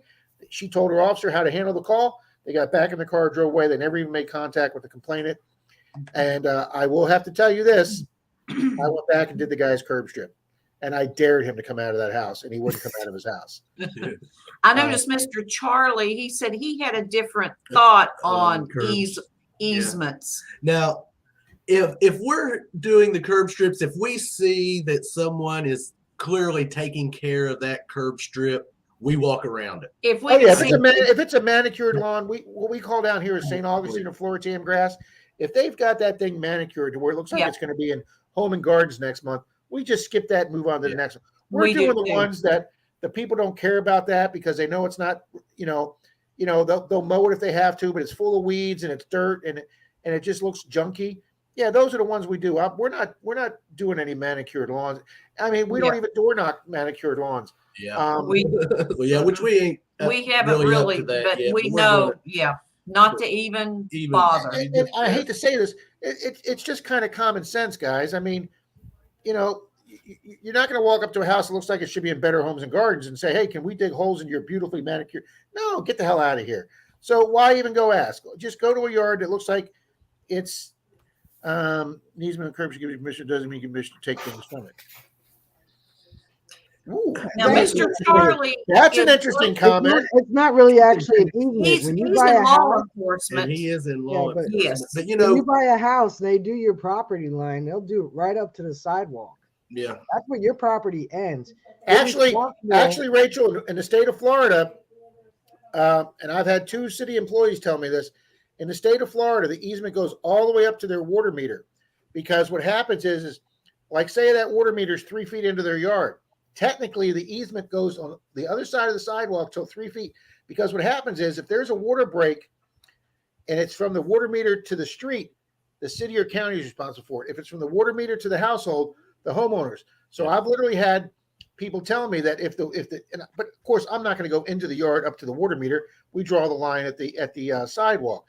But technically, Mr. Charlie, thank you for your service, sir. See, our curb strips, our curb strips are actually your property line ends at the sidewalk, and it's public. I mean, and we have no metal detecting laws, so Huntington gives us free game on our curb strips, and it's just dealing with the residents. I did have a person comment, and I'm going to try and figure out who it was. One of our young lady commenters. I don't know if it was Connie Barnes or somebody else. Their comment was on that video. It said, and if I can remember the quote, 811, a license to metal detect easements. And I just thought that was a great statement, because if you got that, say you knew what neighborhood you and Melissa going to on a Wednesday, and you got up Monday morning and you called 811, and Wednesday morning, it came over your computer and you printed out your authorization to detect that area. There is literally nobody that can say anything to you when they walk, because I got mine. Here's my printout from 811. Okay, I highlighted, I took out, I covered up her address, but this was my written authorization, so I could have went back there. If anybody walk up, I just hand them that. It's got 6 local utilities right there, and 5 out of the 6 say clear, no facilities underground, and the other one says no conflict, utility is nowhere in that area. So I was good to go. and I've Which kept that with me on that street. And I I haven't had a problem. try to stress, and I don't tell people this enough, but if you have a doubt about where you're going to curb or where you're going to metal detect, get on your computer. You've got a world of information at your fingertips. If you have a doubt about where you're going to hunt, Google it, type it in, start looking for it. Won't take you 10 minutes. You're going to find out if you can hunt there or not. And if it says, well, you got to have permission, then call, ask. I mean, all they can do is tell you no. A great app to use for doing that too is Onyx Hunt. If you Google Onyx Hunt or the Apple Store, whatever, Play Store, if you download that app, wherever you're at, all you have to do is click the button that shows where you're at that point, and it's going to show you the property lines. It'll show you the county lines. It'll show you the property lines. County lines are in white, so we know here, like in Florida, you're allowed to hunt those. And you know and you actually know who owns a property there. So that's a great way of obtaining permissions. So that's a pretty good tool to have. It's called West Virginia Assessment, and it gives you a property viewer, and it squares out everyone's property. You can click it. It'll tell you their name, their address, and then it shows you the curb strips. It shows you everything, what's what. So that's a great app that we have that we can go to let us know where we can hunt. Or if we're wanting a permission, we can get a name and an address from someone. And that way it helps out a lot. I mean, absolutely. Yeah, those apps that tell you who the property belongs to are great because you could just call up and, you know, I had never, ever gotten a permission from a phone call. Dalton's done a couple and done okay. And we had an empty lot next to a house we got permission on, and there was a for sale sign. It was just a homemade sign. And I called the guy and I said, you know, this is what we want to do. It's a small plug, about a little bit bigger than a golf hole. And I said, we'll just put the plug back, smooth it over, make it look like we're there. And I actually got my first permission from a phone call. Kay, you can look it up, use one of those apps, or go to the property county building. Or Kay, just go to church, give them a big donation in their plate, and then say, Pastor, can I? You know, Rob, it's funny. Dalton went into this old church, and it had been taken over by this. Oh man, I don't even know how to describe her, but she was like this new age guru, spiritualist woman. And Dalton started talking to her. She went, "Oh no, those are God's coins. Hey, Mandy, you can't touch God's coins." And he came out and called me up and told me that. I was like, "Are you? Yeah, those are God's coins." But you know, Mr. Charlie makes a point there that said you can detect it, but you know, what gives you authorization to take that? You know, what gives you authorization to pick up a marble if you see it down there? You know, finders keepers.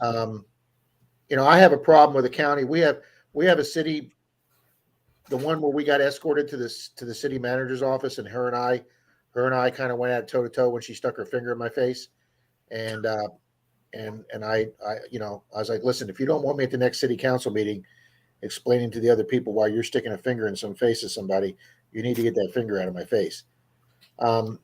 Their city tries to look progressive because they have a metal detecting ordinance that says you're allowed to metal detect their parks. And then a few paragraphs later, it says you can't dig a hole or disturb the ground. So they make it look like they're real progressive. And the cop was actually watching Dalton and I, and the whole time we metal detected, he didn't say a word. But the second Dalton stuck his shovel in that ground on a signal, he came over to us and said, "Boys, you can't be doing that." And Dalton goes, No, I read your statute. And he said, "Yeah, you read the part that says you can metal detect, but there's another statute that says you can't disturb the ground." So I read it. It also says you can't be picking up pine cones and pine needles and disturbing or moving branches. And I'm like, you know, that's gonna fall under some elementary school kid coming over here to pick up pine cones for their little fall project or something. That's no different than me digging a little hole to get a coin out of it. So, you know, it's like that major said to me, if you want to push the issue, we'll push the issue. You know, technically you can. I mean, you know, am I going to be a jerk and stand there and call the police on some 8-year-old that's picking up pine cones? No, but that's exactly, if you read the way their ordinance says, you can't disturb the ground in any way whatsoever. So, Well, you know, they try to make themselves themselves progressive, but they're not. I'm just saying. I see. He said You're breaking grass blades when you walk on it, so you're disturbing the earth. So you shouldn't even. Only walk. Oh my God! I got a permit to hunt in San Antonio. The permit only allows you to dig with a spoon. See, when I took Denise's parents up to go see family in Ohio, we got permission. You could hunt in a park, but you couldn't dig. You could only find surface finds. Yeah, Lisa, you're right. yeah, squirrels make bigger holes. Yeah. Well, I know some places they'll only allow them to use a screwdriver, and it's like they Let call me it tell you permanent. something. I tried that in the park. The cops said we couldn't dig. It is extremely hard finding a coin with a probe or a screwdriver. It is very. I don't care if you got a 6-inch sniper coil and you got that area. If it's more than 2 or 3 inches that you can get it really fast. And what if it turns out to be a barber dime or something, and you smack that baby right in the face with a probe? I know Rob Las Vegas, that's how they have to do it over there. They're not allowed to dig. And another person left me a comment. He says, even if you are doing a nice job putting your plugs back in people's yards, and I told Leah, I'll put it back. And she said to me, I appreciate that. And I thought we ended on a nice, friendly, positive note. And then yet this guy made a comment. Well, what about for all the people that they come out of their house and it looks like a bunch of gophers hit their easement. And that's the bad part. It's folks like us that cover up our holes. And you have to deal with these people that are losing privileges for other metal detectors. And they even said, I watch a few YouTube channels, and there's a really big YouTube channel out there that beach hunts. And I look down the beach behind that person, and there's a lot of holes there. And I don't know if he goes back and fills them up afterwards, but I'm not sure why he's not filling them as he goes. I was always taught to film as you go, not that you're going to sweep back and fill them up on the way back. Right. I have never dug a hole that I haven't filled in. Is that your baby I'm hearing, Rachel? Yeah, get a big spoon handle and put it on your digging. He's sleeping. Welded to your That's shoulder. our rescue dog. Okay. You guys are hearing. Okay. Right before Halloween, He's somebody dropped his training dog. he's training to be a pat dog, okay? Okay. We're trying not to. We're trying to break him of that. He's somebody abandoned him on Halloween, and one of our bosses found him, and Dolores saw the dog. My wife saw the dog and just fell in love with it. So we're trying to train him right now. This is a puppy. Yeah, I think they said now he's about 10 months old. Yeah. And we got him back in October. So, but he's half pit and I think half Labrador. So cute little booger, but likes to chew on everything. Does he sleep with you, Charlie? Nope. It's actually my wife's dog. Ah. I can't walk in the house without that thing growling at me. Rob's like, hey, when he was coming up here, he's like, hey, can I stay up there with you guys? It's like, I got room, but you're not going to want to stay here. This dog is freaking psycho. It wouldn't be a good time. Oh man. But yeah, it's just best when and if a resident comes out and just move along, be as polite as you. Hey, I know we've got into arguments with residents. When the dude was going to squirt me with the water hose. Now that was I'm sure Rob would have had a problem with that. Yeah, he ruffled my feathers, and I did point my finger at him. What me is going to have to deal with, he would have to deal with her. And I had another comment. Somebody said, "This is why I don't do curb strips. Why mess with the hassle? Door knock and get the permissions." Hey, Kay, thanks for coming. If you got an entire street of 20s and 30s houses with 6 to 8 foot curb strips, you may get 1 or 2, maybe 3 or 4 if you're lucky. So I can understand your reasoning why mess with the curb strips, just get permissions. There's plenty of them, and that's true. I can understand that person's logic, but this is twice, guys. I've done 2 videos in 2 years, once last year and once this year.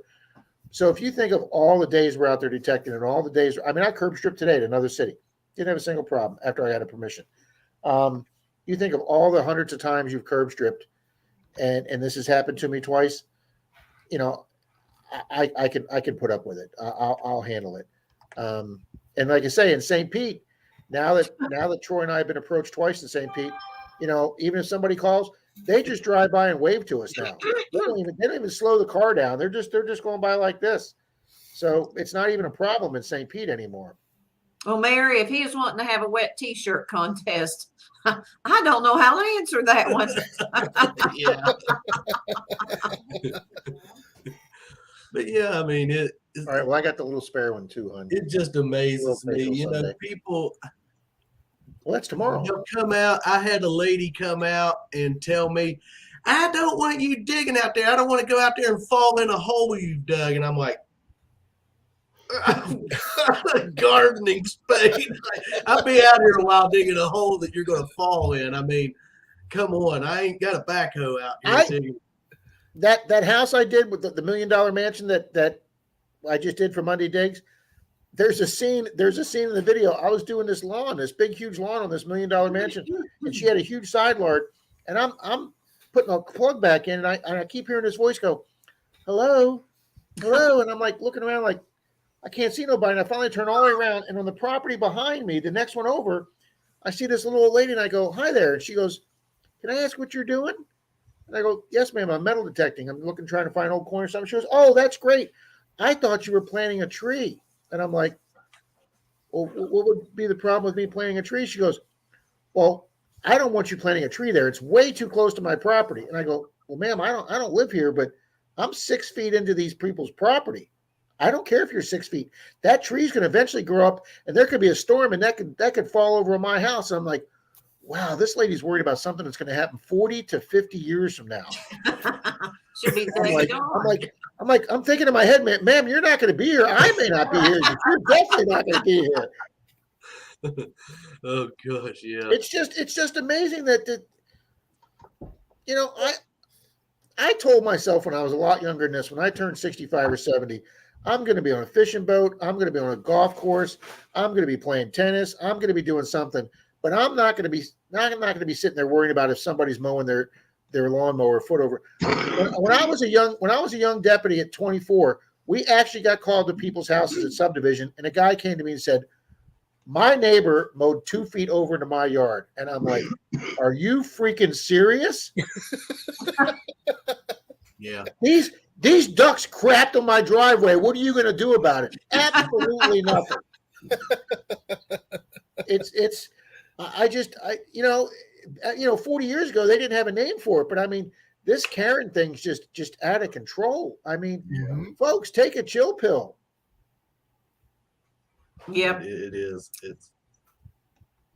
But they keep it interesting, that's for sure. I guess so, Rob, if you want to look at it that way. Well, I like the fact that the police were called on us one time that I'm standing in a man's yard talking to the owner, and the police pull up, and he goes, "I'm assuming you have permission to be in his yard." I said, "I'm standing there talking to him." Said, "Well, a neighbor across the street has a problem with you being in his yard." I said, "But he's standing there with me." Oh my God. It went to the point that the police officer said, don't even go to the other side of the street. The other side of the street because of them. I Yeah. said, "No problem." I said, "I won't do it." But he said clearly they are not minding cannot their mind own their business. But they were watching at the time. He was talking to us. Yeah. So, you know. But that's bad when you're actually standing talking to the owner of the home and someone calls the police on you. I can't remember if it was Troy or Dalton or somebody else. Next time I was with them, they said, "Do not go to that house over there. There is a retired female warden of a prison, and she still thinks she works at that prison." And I was like, she just dictated that. She tried to dictate that whole street. Yeah. Yeah.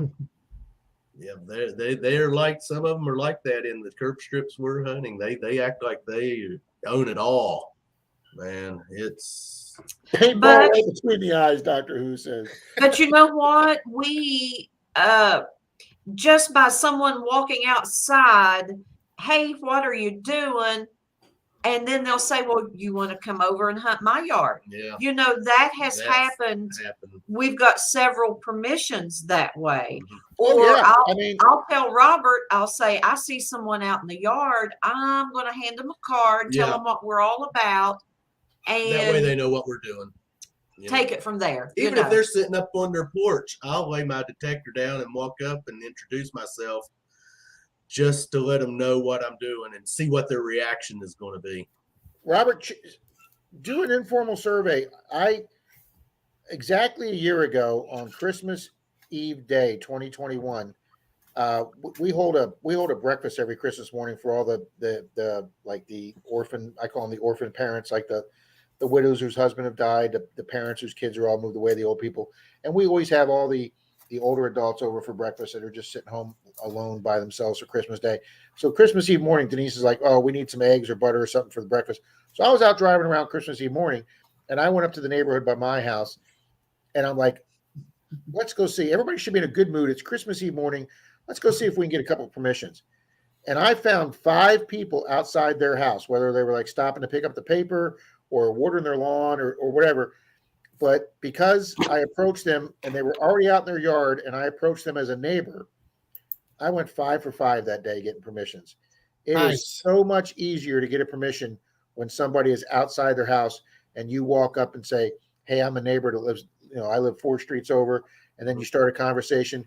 It's just so much easier than just ringing as a doorbell as a stranger. So I would be interested to see what the percentage of permissions you get for people that are already outside, like you guys just talked about. I think it's a higher percentage. Yeah, I'd say probably so. The permission I got today, same thing. I was driving around yesterday. I had to stop at my house, pick up my mail. I saw a guy out doing some woodwork on a lathe out in front of his driveway. Stopped to say, "I looking for a bomb." The guy was out doing some woodwork, and I gave him my little spiel about, I was a neighbor, I lived 3 or 4 down. This is my hobby. Guy says, "Have at it, man." And I've just done so well on people out on their front property.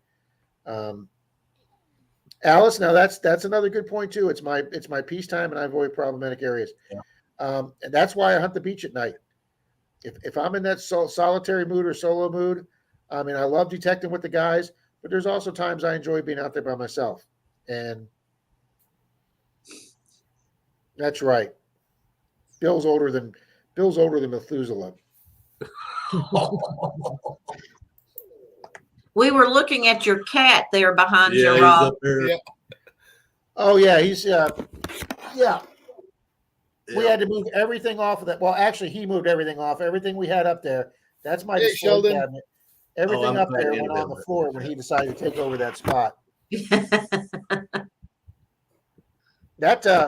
That's my joke there. That's my $6,000 display cabinet right there. $6,000 display cabinet.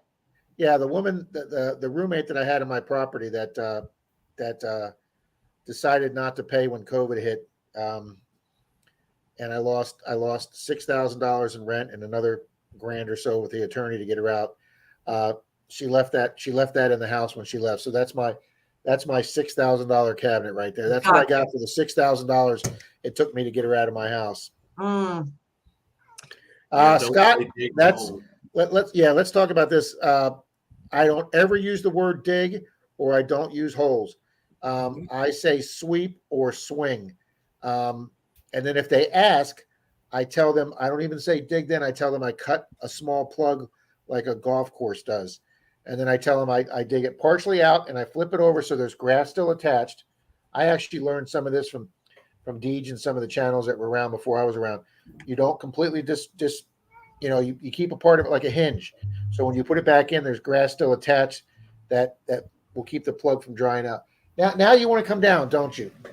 Nice cat. You got up there, but you can't get down, can you? Yeah, I tell them that I cut a hinge plug, flip it back, retrieve the object, put the grass back, pat it down nicely. If it's dry out, I'll throw some water in there, and you'll never know I was there. I actually tell them if you want to see them, and I don't even let it come up. I just tell them that, hey, would you mind if I detect your yard? You know what I mean? And then if they ask the process of doing it, then I'll explain it to them. But I don't even put it out there at all. You know, I just thought, would you mind if we detect your yard and see what we can find? We're, like you guys are happy to show you what we find. If there's anything there that you want, you're more than welcome to it. Well, I tell them, I don't even bring I up the introduce whole. myself. I'm Rachel. I metal detect as a hobby. I deliver mail for a living. I'm outdoors all the time, but if I'm not putting papers in boxes, I like to try to find the stuff that's underneath our feet. And I'm truly into the really old stuff like relics. And I'm just curious what's underneath your dirt. Aren't you curious what you walk over every day? Yeah, that's a good one. Yep. No interest in history in the Be house. polite, show the interest in history. Troy's stick is, and it works perfect for him. I mean, Troy goes about 8 out of 10. He does better than Dalton and I. But Troy had been detecting for like 2 years finally, and he got up a whole box of all his best finds, relics from the city of St. Pete. And he went down to the city's Natural History Museum and interviewed one, or got a meeting with one of the curators. And they took 27 items out of his big box of stuff he brought. So what Troy says now is, hi, folks, I'm looking for an old relic or toy car or something like that. I have 27 items in the St. Pete History Museum. And as soon as he says that, people are like, I want something out of my yard in the museum. You go right ahead. See if you can find something cool. And I'm telling you, yeah, I've got items in 2 museums, and I'm putting together an item to go to a 3rd museum. So I'm lucky I've only had 2 no's. I'm about 92. Oh, outstanding percentage. That's way higher than me. Yeah, that is wonderful. Yeah, I saw. I think it was somebody just said they used. They got in a few farms off of Facebook. So I belong to Monmouth County History, whatever. I don't know. I don't remember the name of the group page. It was about 15,000 members. So I was like, let me put on there, you know, what I do for a hobby, and that I'm looking for new areas to, you know, explore and see what's hidden underneath the soil. And so people responded and commented on my post, except for everybody was showing me what they found. Well, that's nice. But see, I want to go out and find those things. So did you read my whole thing? It was like 4 lines. All you read was I metal detect, and you guys are like, look what I found. You know. Oh, that's great. I want to go out and find my own.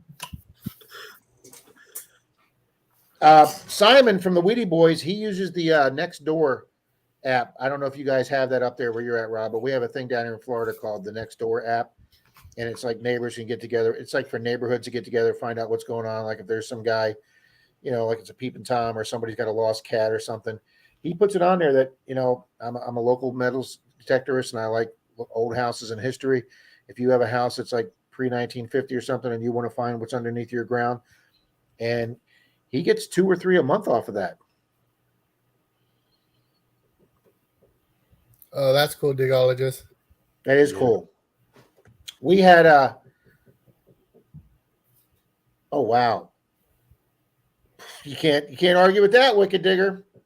Yeah. You were asking Charlie earlier what some of his favorite finds from this year. I was doing a 30s or 40s house with Troy about 2 months ago, and I came up with this Tootsie toy, and I'm like, wow, my first. Wait just a minute, we'll make you bigger. My first airplane Tootsie toy. Oh, and I was like, this is in great shape. Yeah, the wheels are gone and the propeller's got 1/2 missing, and it's bent because I hit it. And then 5 minutes later, 5 feet from that one, I got an absolutely perfect one. Oh, look at that. Look at that. That's the best Tootsie toy I've ever found right there. That is amazing. That is cool. You'll be seeing that one. That'll be a Monday Digs coming out in a couple weeks. That is not. Speaking of asking questions, Rachel, did you get your question answered about what I know Charlie told you what he took, but I didn't know if Rob got a chance to say what. Yeah, I make sure I got extra batteries. Okay. Pinpointer. That's right. I remember now. A couple bananas, and like Charlie says in the summertime, you got to just load up on drinks. You got to have drinks. I miss my sodas, but you know they're just going to dehydrate you more anywhere, just sucking down all that sugar. But and then sometimes if we're going all day and we're going to a piece of property that's not anywhere near anything, you know, I'll pack a lunch too. So, but I mean, I carry I carry a big plastic tub in my truck, and I got a lot of, I got an extra pinpointer in there. I carry a couple extra hats for when I sweat through them, a couple of t-shirts, and and I carry a little kit that might have some little things in it if I break something. Like I bought some extra nylon bolts for my 705. They don't fit the Knox, but they got those ear sleeves now that go over the Knox things. Some are red that the guys make up on their 3D printers. They have now started. There's a company now coming out making the extra long nylon bolts that fit the Knox. So because if you put that sleeve thing over it, you've got like that much of threads to catch that bolt. It's not easy. Charlie, what are you laughing about? Mary. I'm getting ready to put it right up there for you, Rob.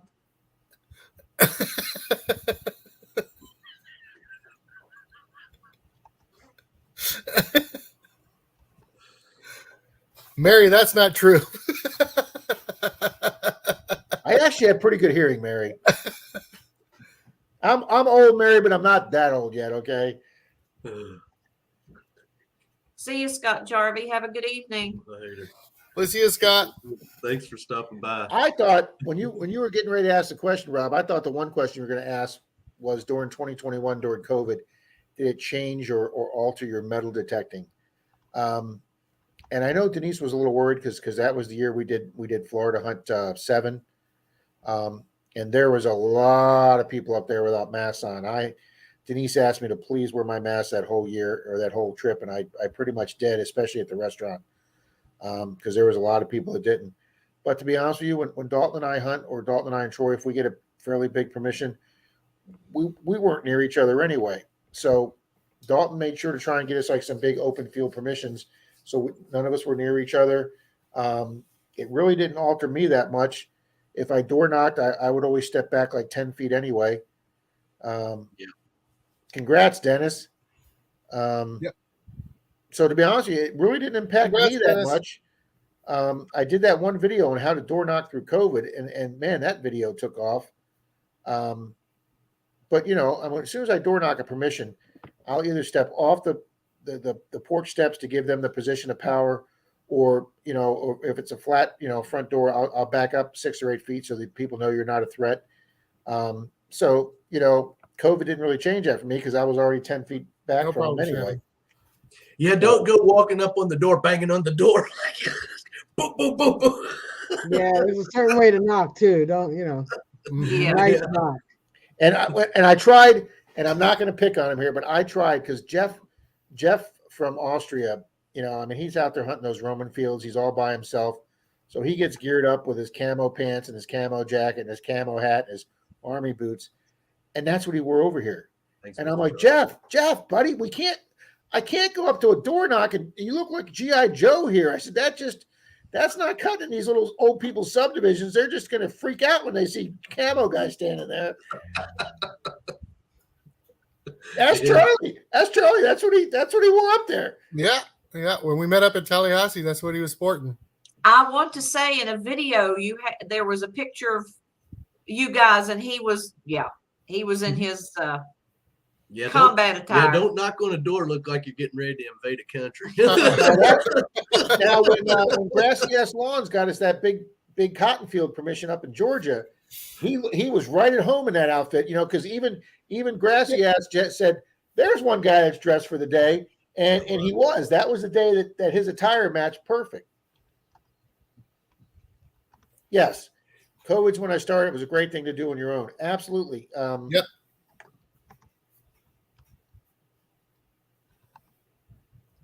Oh yeah, if you're out in the field, you gotta carry a water bottle or something out in the field. You got to keep yourself, especially if it's a long way back. Scott's got a good point too there.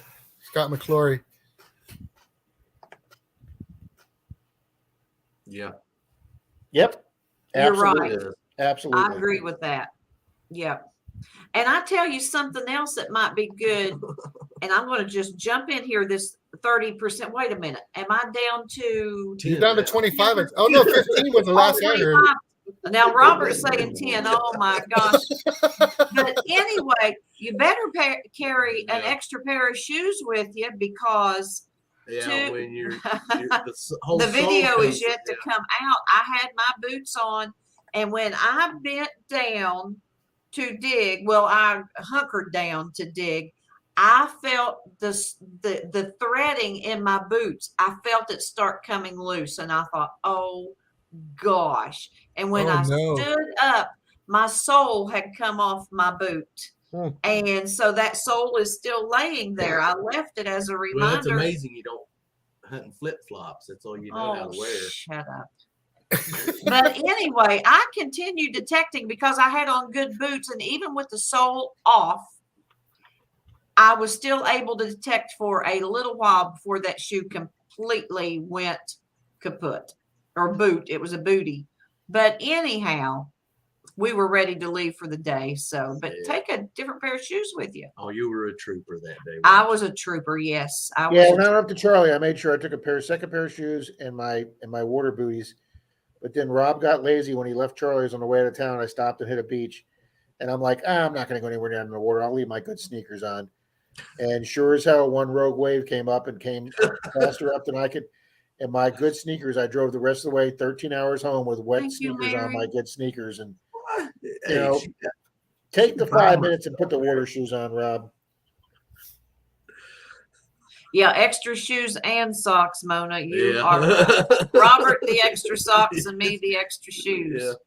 Especially if you forget the TP. Yeah, especially if you forget the TP and you have to leave a hunting area with one sock. Yeah. Mary, Dennis isn't older than me, but he just looks like he's older than me. That's all. Well, guys, we are coming up on 10 o'clock. Yeah, man. Wow. It's been a great evening. And we Yes. got 40. We We're still we'll got hang 40 in there as people long as the in chat chat. says. Um, So. Yes, as long as you guys want to hang out, we can do so. Yeah, I know during COVID, we were like, I kind of freaked because I figured, well, here we just started the channel back in December of 19. Then by March of 20, COVID hits, and I thought, well, it's all over.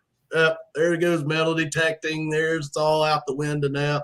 But when our governor said, now you can still get out and, you know, do your walks, take your dogs out, do your activities, just practice social distancing, wear your mask when necessary. I thought, well, at least we can still get out. We ain't going to have to close the channel down. Because I did. I thought, well, it's all over. Yep, that's the end of our metal detecting channel. Here we just started it. But Oh we had a man. good time during We COVID. did. We hunted a lot during COVID in the Yes, parks we and did. stuff and had a good year during that year, really. Honestly, we did. They closed the parks, my county parks. I think all parks in New Jersey down for a little while because as soon as Yes, they said you can't go to the supermarket, movie theater, or to the mall, everybody ran to the parks. You know, it's funny. We saw a lot of videos in different people's areas, parks, where they had like the yellow crime scene tape around like the Big hole, basketball Lauren. courts and the kids' playground areas. Oh yeah, they had them closed here too. Yeah. Yeah, we just dig a hole, Lauren, and then I'll put a quarter in it for if someone comes through and wants to detect, you know. Yeah, we never got that. Yeah. I'm teasing. I truly am teasing. Uh-huh. I think it's hilarious. Oh man. But yeah. Well, listen, you guys got, I mean, I don't know how much longer you guys plan on being in here. Can we run a race, another race? Sure, another set one giveaway, up? absolutely. Yeah. Yeah. Okie dokie. Why does this not surprise me? It's just what Like I Charlie do, man. Dig. Let me do me.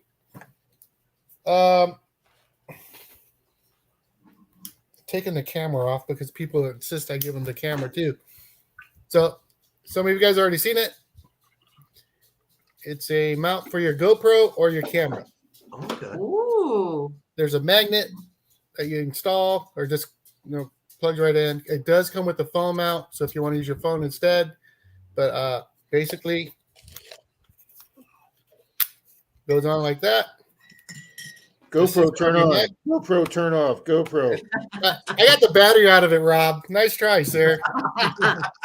So if you guys want to run a race for one of those, let's do it. Okay, so he's gonna get. You want to give that away? So let me let me go over here and set this up. Yep. Cool. We can do that. She's a broadcast. And what do we want to hashtag? Something Hey, easy. Charlie, I gotta send you one of my stickers. I don't see my sticker on your board. Just hashtag go. I think I got your Yeah. sticker up there, Rachel. Oh, it's funny, Rob. You guys just said you're starting your 4th sticker board. I'm just starting my 2nd. I got a small sticker of yours, Rachel. Oh, okay. The one Pat did for you? Yeah. Yeah, it's up there. All right. That's Okay, not that everybody. cool. You got the little one. We are going to hashtag Tag go for for the giveaway for Charlie. Ooh, all right. There we go. So we'll And I give will- everybody, we'll give everyone till 10 o'clock to get hashtag go in there. We'll give them Oh, that's a one. little long. Okay. Give me a minute. Yeah, we'll give them. Yeah, actually, our well, it's Melissa that's in the way. Always. That, like I said, that's our 4th one. That one, the bottom one, it's right down there below, right there. It's still got a little bit of room right there for it. But we just started that sticker board this past in 2022, I think. Yeah. And Can I oh sit my- up now? Yeah, Okay. you have permission to sit up. Thank you. Thank you. Hey, before we end the stream, I want Robert, you know this stream's going to end, right? That's why I'm keeping it hanging on as long as I can. I've got witnesses. What was you trying to say, Rachel?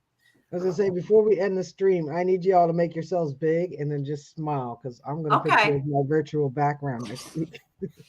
Okay. But you have to make it big so I can screen capture it. Okay. Make us big and we'll go ahead And and that, do are we doing it now? it. She said Yeah, before it ends, so All let's you just gotta go do ahead is and do it. make it big and smile because Okay, I'll well, screen here, capture it later. here. Awesome, Vernon. All right, that's good enough. Then I can screen thing it. Okay. All right, cool. Because I'll replay this later and I'll take a snapshot. And then next week you guys will be right here. Yeah, Lauren, I got to go out and buy a 2nd board, Lauren. I just finally finished filling up that 1st board with all the great stickers everybody sent me for the Christmas giveaway. Shannon Dalton says, I hope that dog snuggles you tonight, Robert. Oh, you know what? I'm going to tell each and every one of you all that daggone dog.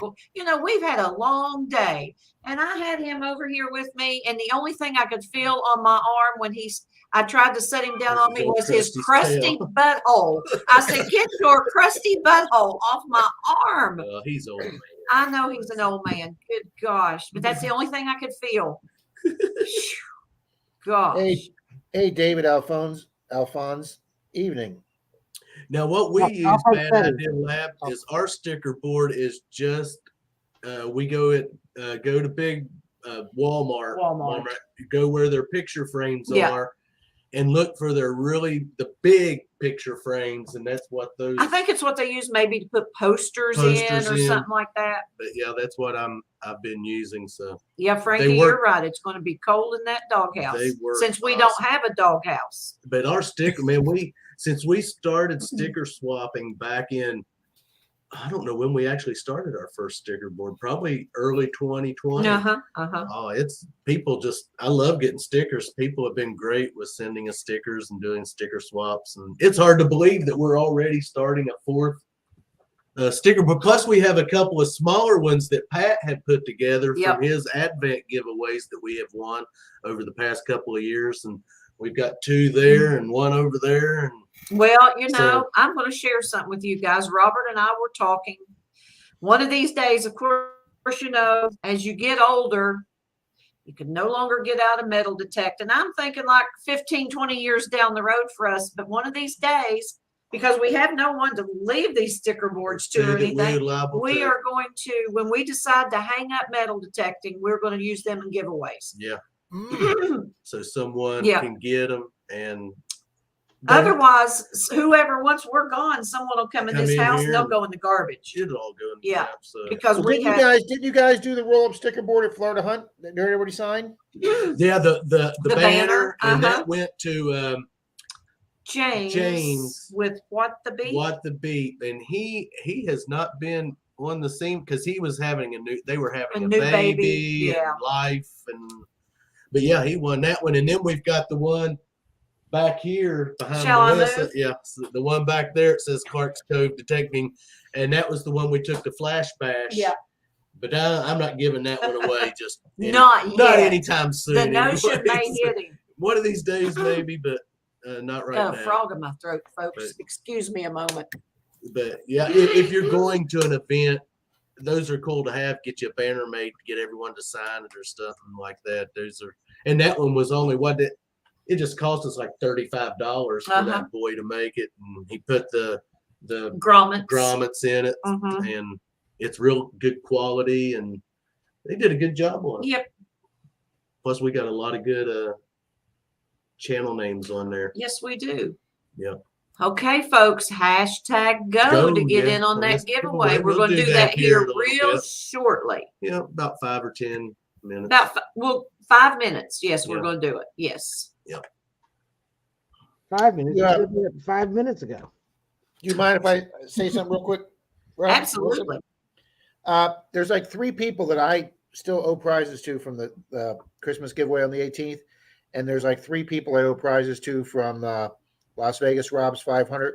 But with me out of town for 4 days up at Charlie's in Pensacola, and then coming back and being at my house for a few days where I didn't have internet, I'm a little behind, guys. And then we're having the major demo and redo of the kitchen here.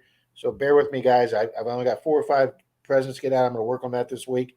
So you'll get them, guys. We'll get caught up, and we'll get them out. Awesome. Hey, I tell you what, sometimes mail, it can get backed up, can it? Yes. All right. What is she saying now? You're not going to know about this. Dennis. No, I went back and watched Dennis's stream when you guys were doing, you do know. when you were doing the whole sock thing. I'm not saying nothing. I'm up on Dennis's whole wifey thing. Bad Mary, bad. I don't want to ask. She is a character. No. But I know Mary. She is a character. They wanted to know if Dennis should, his bride should be a blow-up doll, or what was the other choice, Charlie? I'm not saying. And I was like, no, do the blow-up doll. It's a lot cheaper than the other choice. So it was a sock, maybe a few pair of socks. How do you choose between which socks is your bride? It was just a bad deal. We'll just leave it there. I will not ask, Mona. I came into that stream and I was like, what the hell's going on here? Hey, Las Vegas, I take offense to that. Oh, no. Oh, my goodness. Yes, she should. Absolutely. She should have a comedy channel. Yeah. She's quick with the one-liners. She really is. Yes. Yes, she is very quick with them. She will always make you laugh. That is for sure. Vernon, thank you. I will let you know. Thank you very much. Last night.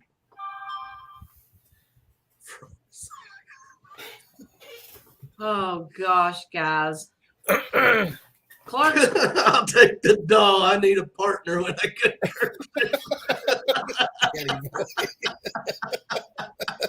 That's a good one. All right, we got 2 taking their dogs. Plus, if Dennis gets the blow up doll, he can use the lane for more than 2 people in the car.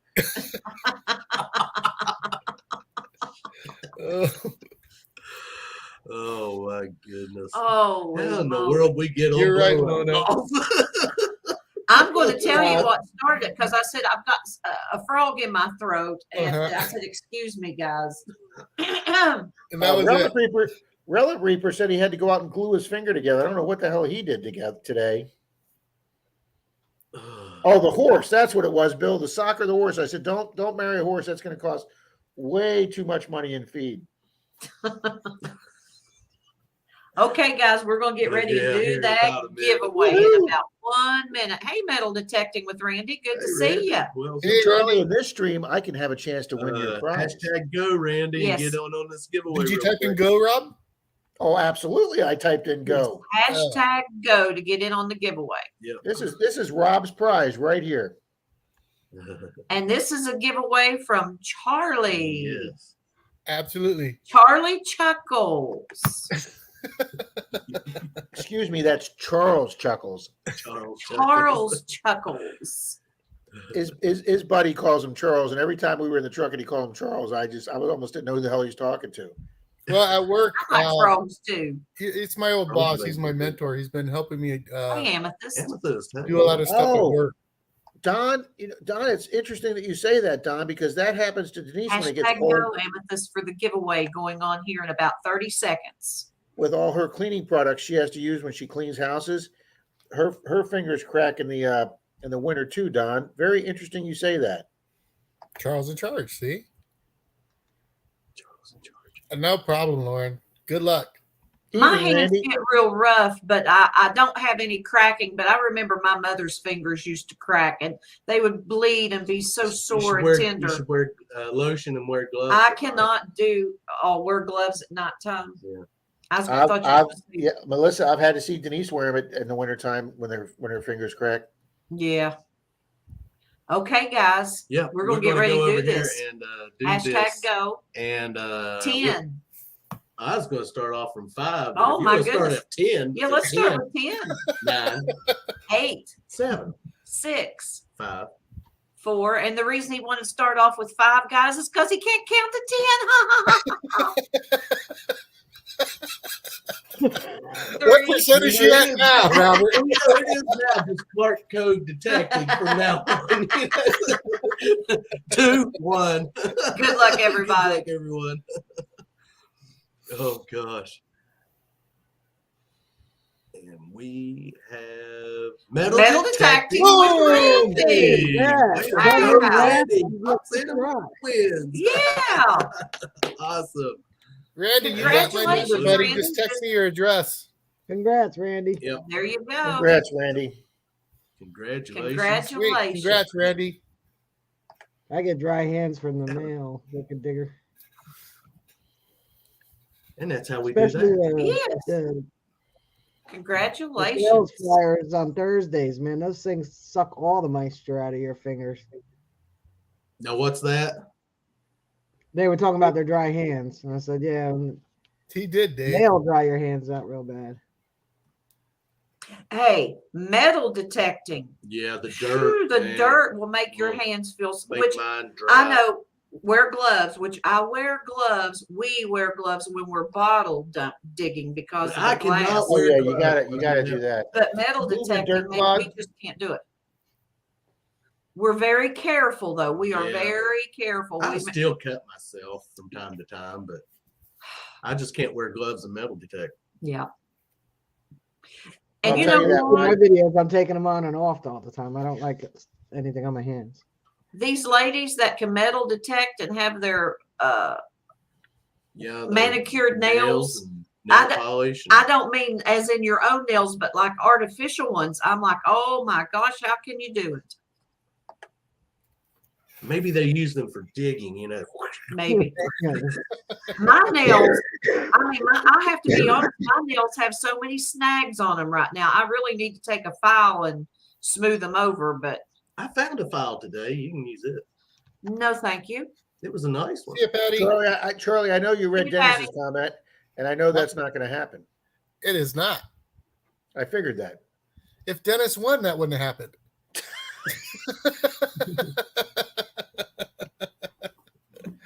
Oh, Dennis doesn't know, but Charlie and I got the duck races figured out where we weigh Dennis's duck down with magnets or something. So it's never going to win.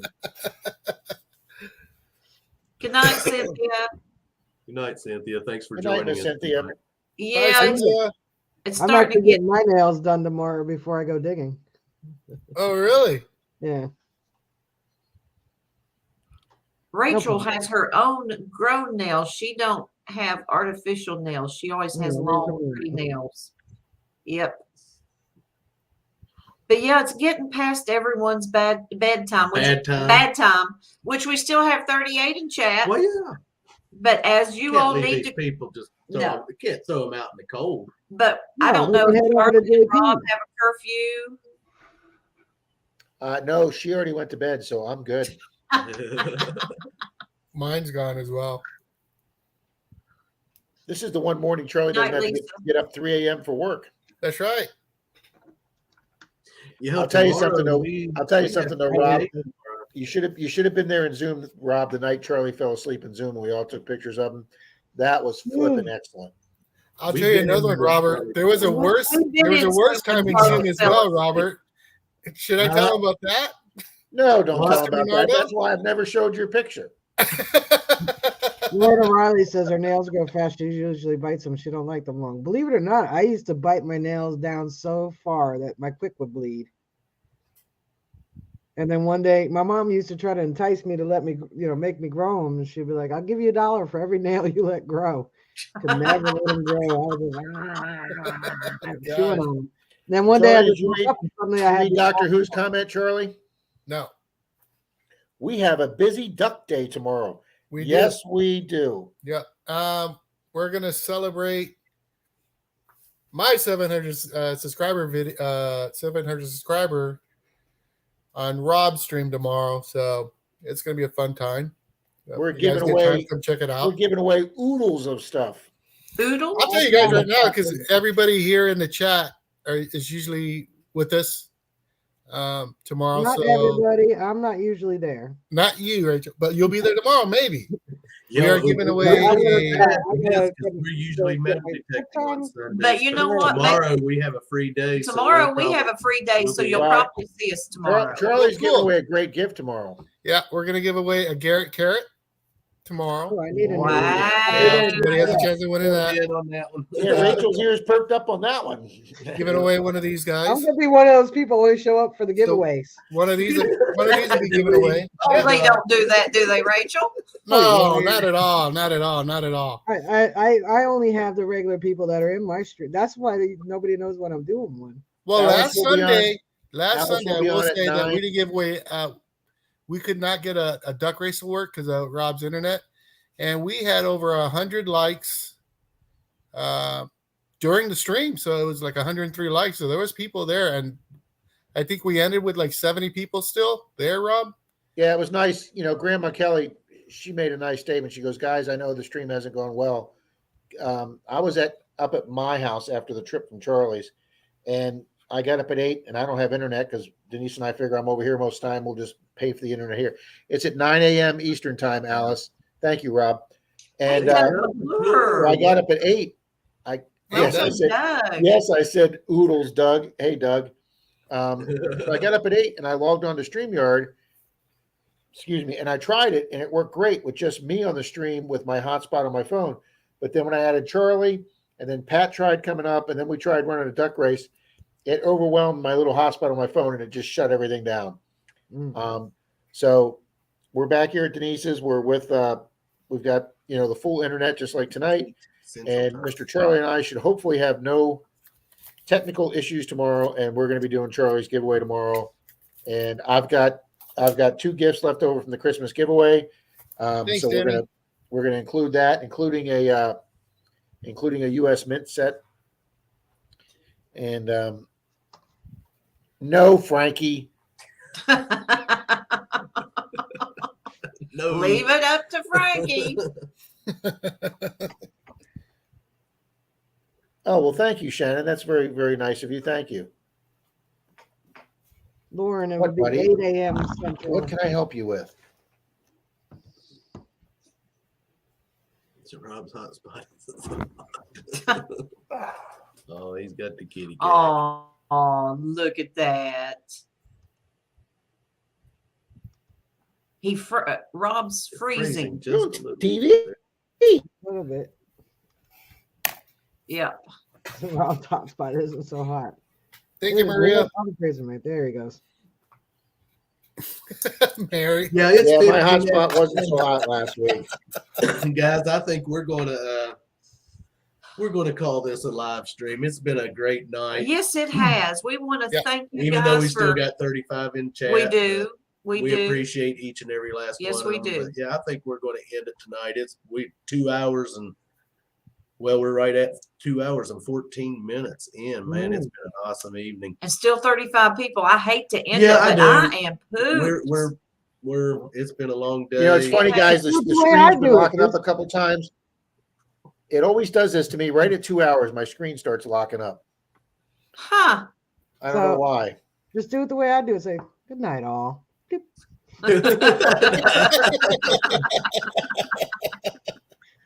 Oh, I think I did that Mary. to like 40 people. I was like, okay, Yes. time goes. Good night. Digologist says, I got beer to drink anyway. Got to go. hey, Robert. When we get Night, off the Digologist. stream, it's been nice knowing you because Melissa's got you after this. Well, we'll see. That's where I need you all to hang in the back room for a little bit. Oh, no. We I'm don't gonna call my want sister any back part of after that, this. buddy. I don't know if you want to witness what's going to happen. I'm gonna call my See, sister back Alex. after this and tell her to listen out west for some screams. Let me know if she hears them. Have a good night, See, Yeah, Leanne. right through the hollers. See you, Mona. We'll see y'all later. Good night, Mona. Yeah, we would. Hey, guys, but seriously, if y'all want to hang back in the back room for just a few minutes, Yep. let me. See you, We'll go Amethyst. ahead Good and night. sign off, and I'll throw you all back there and just hang out for a few minutes. We'll chat for a few minutes. Yeah, Sounds we good. won't keep you long. Thanks for joining, Rob, Charlie, Rachel. Always thanks. Everyone in the chat. If you're not familiar with Florida Thunder Digging with Rob, which I'm sure everyone is, but if you're not, please go over and check him out and sub to him, give him a comment, a thumbs up. Same with Charlie with Digging It Back. You're going to love their content and their channels.